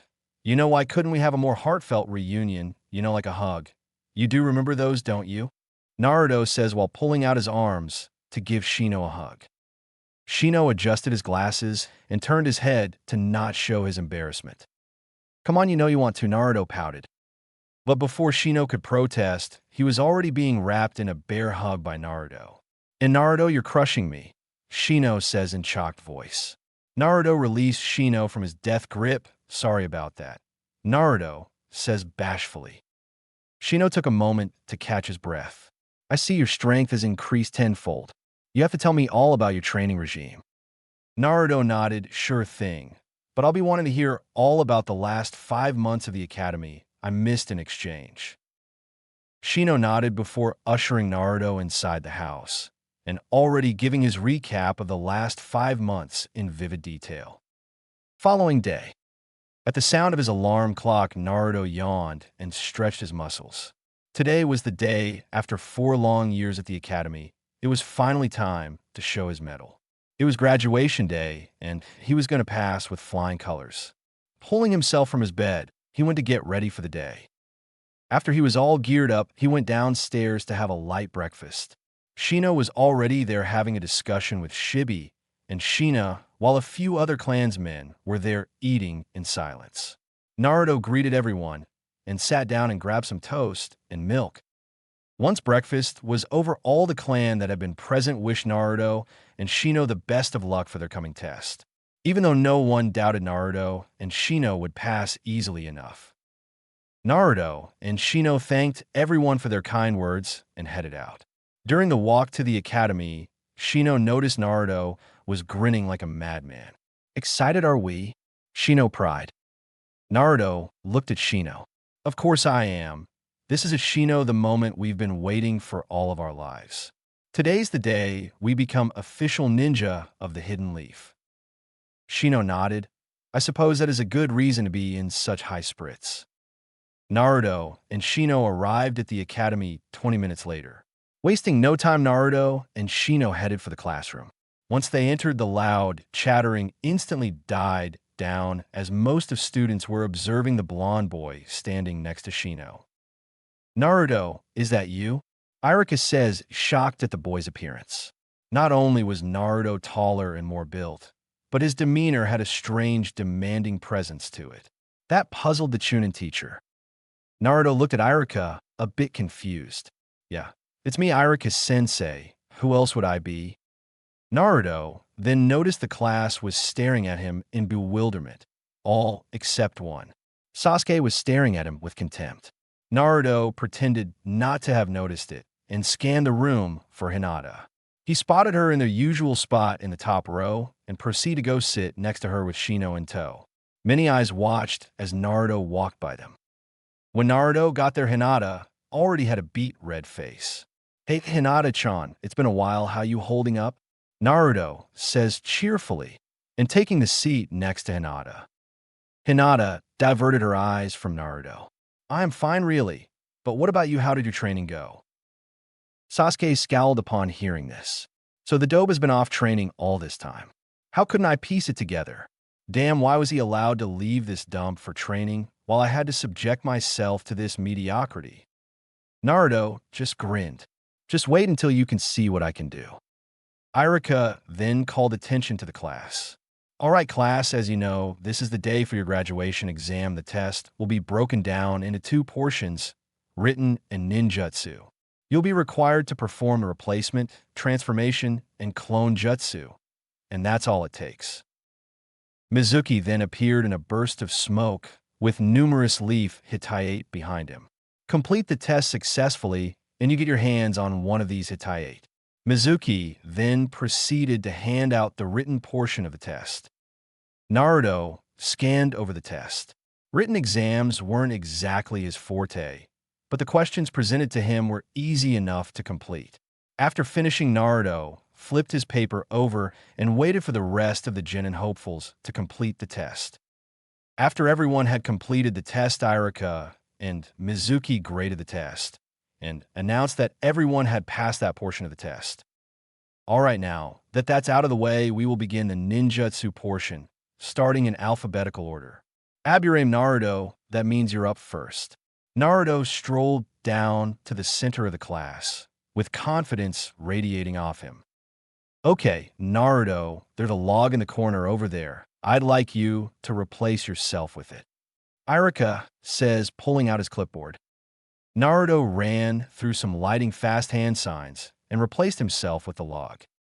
Irika nodded in approval and jotted something down on his clipboard.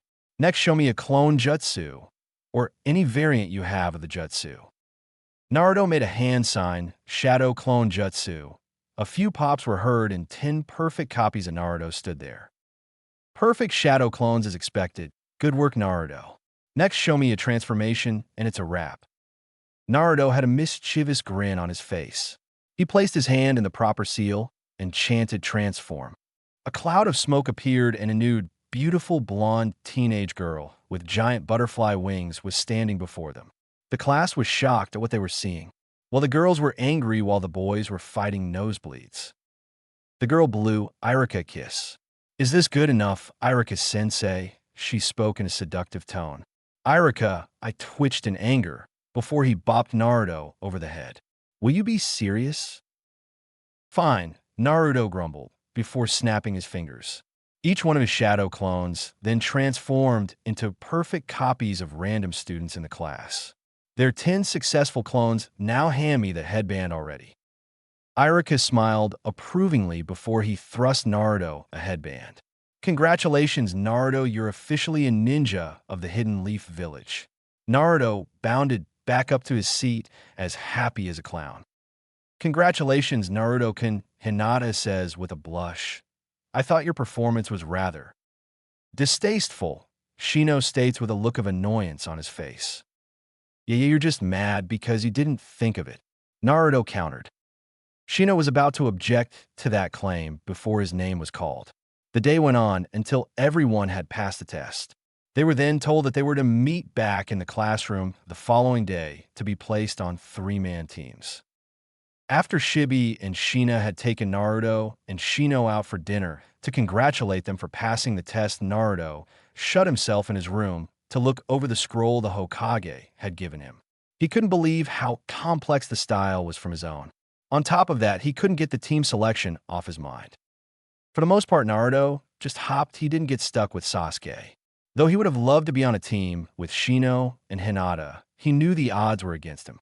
For one thing, he knew that people from the same clan were usually not put on the same team, due to the fact that Genin teams were supposed to balance out their skill, but two people with the same abilities wouldn't balance the team very well.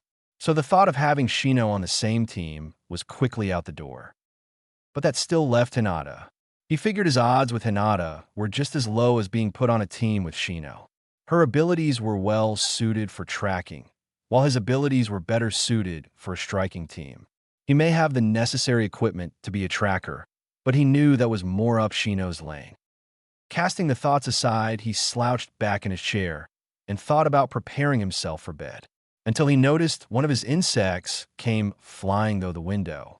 Naruto outstretched his hand for the beetle to land on it. He was curious to see what news his tiny comrade might have for him. After the beetle relayed his message, Naruto had a look of shock on his face that quickly became anger. Without another thought, Naruto grabbed his staff and leapt out the window and raced into the night. Chapter 12. Cruel Intentions. Naruto raced through the virtually empty streets of Konoha. He had decided alerting anyone of his findings would only waste valuable time. Leaping onto the rooftops to increase his speed, he headed in the direction of the forest. Meanwhile, Mizuki was hopping from tree to tree with a huge grin plastered on his face. He had succeeded in stealing the forbidden scroll, along with something extra. That was almost too easy, he mused. Lord Orochimaru will reward me handsomely when I deliver him these most precious gifts. After a good 30 minutes, Mizuki decided he had put enough distance between himself and the village to take a break. Landing with a thump, he dropped his cargo and slouched against a tree. Pulling out a canteen, he drank the contents like a savage. Tossing away the empty canteen, Mizuki stood up to leave. I'd assume those foolish leaf ninja are on full alert by now. No matter, I'll be long gone before they catch on to my trail. Grabbing the scroll, he slang it over his shoulder. Mizuki then eyed his second prize and reached down to pick it up. He then became momentarily distracted when he heard a faint buzzing in his left ear. Not thinking much of it, he swatted away the annoying insect. After successfully ridding himself of the bug, he tried a second time to grab his cargo. But he soon found himself being pestered by a couple dozen more insects. Mizuki began swatting angrily at the pest. Damn bugs. You know, some insects respond to aggression. A voice calls from a short distance away. Mizuki whirled around at the sound of the voice. He had a look of confusion as he watched Naruto emerge from behind a tree. What the hell? Why is he of all people out here? Surely it's a coincidence. Mizuki decided his best bet would be to play it cool. So Naruto, what are you doing out so late? Shouldn't you be in bed? After all, you have a big day tomorrow. Naruto only shrugged. I couldn't sleep, so I decided to go out for a walk. But what brings you to this neck of the woods, Mizuki-sensei? Mizuki eyed Naruto suspiciously. I was given a mission. Needless to say, it's classified. Mizuki replied calmly. Naruto adjusted his glasses and stared at the bundle on the ground next to Mizuki. I didn't realize the Hokage assigned missions to kidnap fellow Leaf Ninja. Scowling, Mizuki leapt backwards to put some distance between Naruto and himself. So you caught on to me, but how? Naruto outstretched his hand to reveal 2 beetles. I keep 2 of these on Hinata at all times. 1 female, so that I may track her down if need be, and 1 male to report to me any distress she might be in. Naruto answered, That's clever. I didn't know you were so protective of the girl. Enough, tell me why you're trying to kidnap Hinata and release the Jinjutsu already. Naruto demanded. Mizuki chuckled. Mama, you're perceptive. Mizuki says while releasing the Jinjutsu. The bundle on the ground became shrouded in smoke. Once it cleared, an unconscious, bound, and gagged Hinata lied before them. Naruto scowled and gritted his teeth in anger. Mizuki only grinned.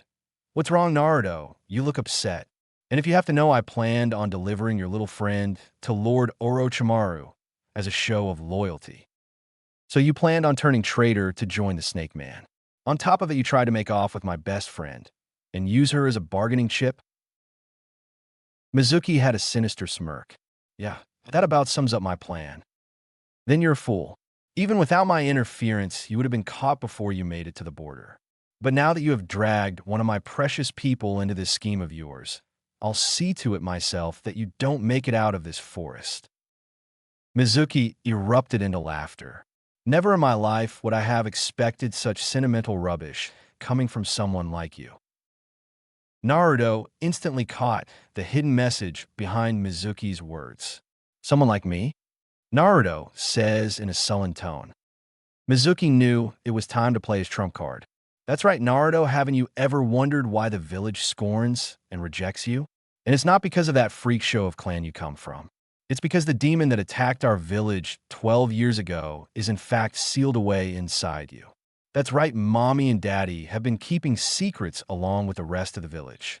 Now tell me, how does it feel to know you are the demon incarnate of the nine-tailed fox that destroyed so many lives?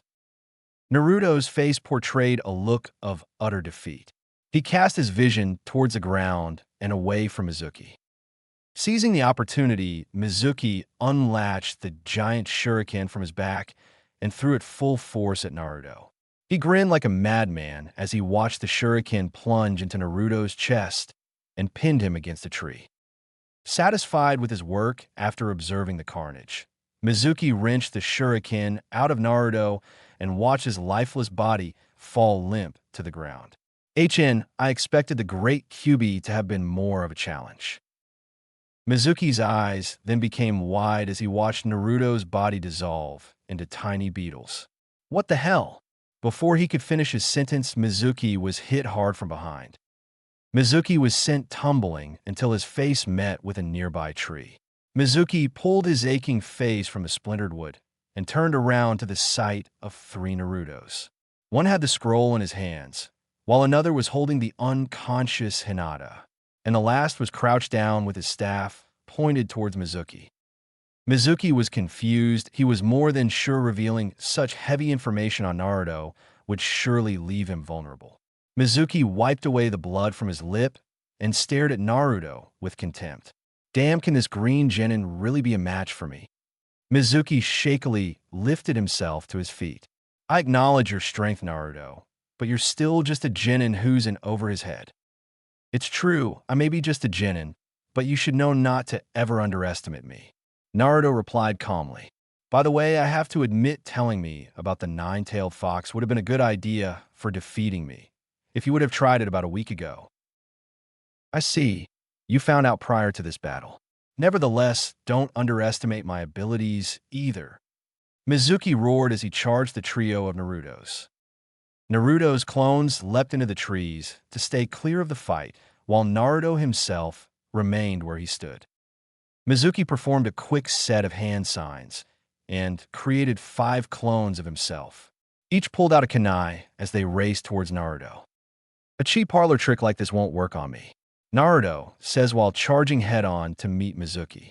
Mizuki's eyes went wide as Naruto bypassed his clones and headed straight for him. Naruto leapt into the air and brought his staff down on Mizuki. Mizuki managed to block the blow with his kunai, but lost his footing due to the force of the blow. Naruto seized the opportunity to deliver a kick to Mizuki's gut. Naruto then followed his attack with a vicious swipe with his staff to Mizuki's face. Mizuki was sent spiraling into the ground, tearing up the dirt in his wake. Coughing up blood and a couple of teeth, Mizuki tried to lift himself back to his feet, but collapsed due to the pain. Naruto placed his staff back into his sheath and walked leisurely over to Mizuki.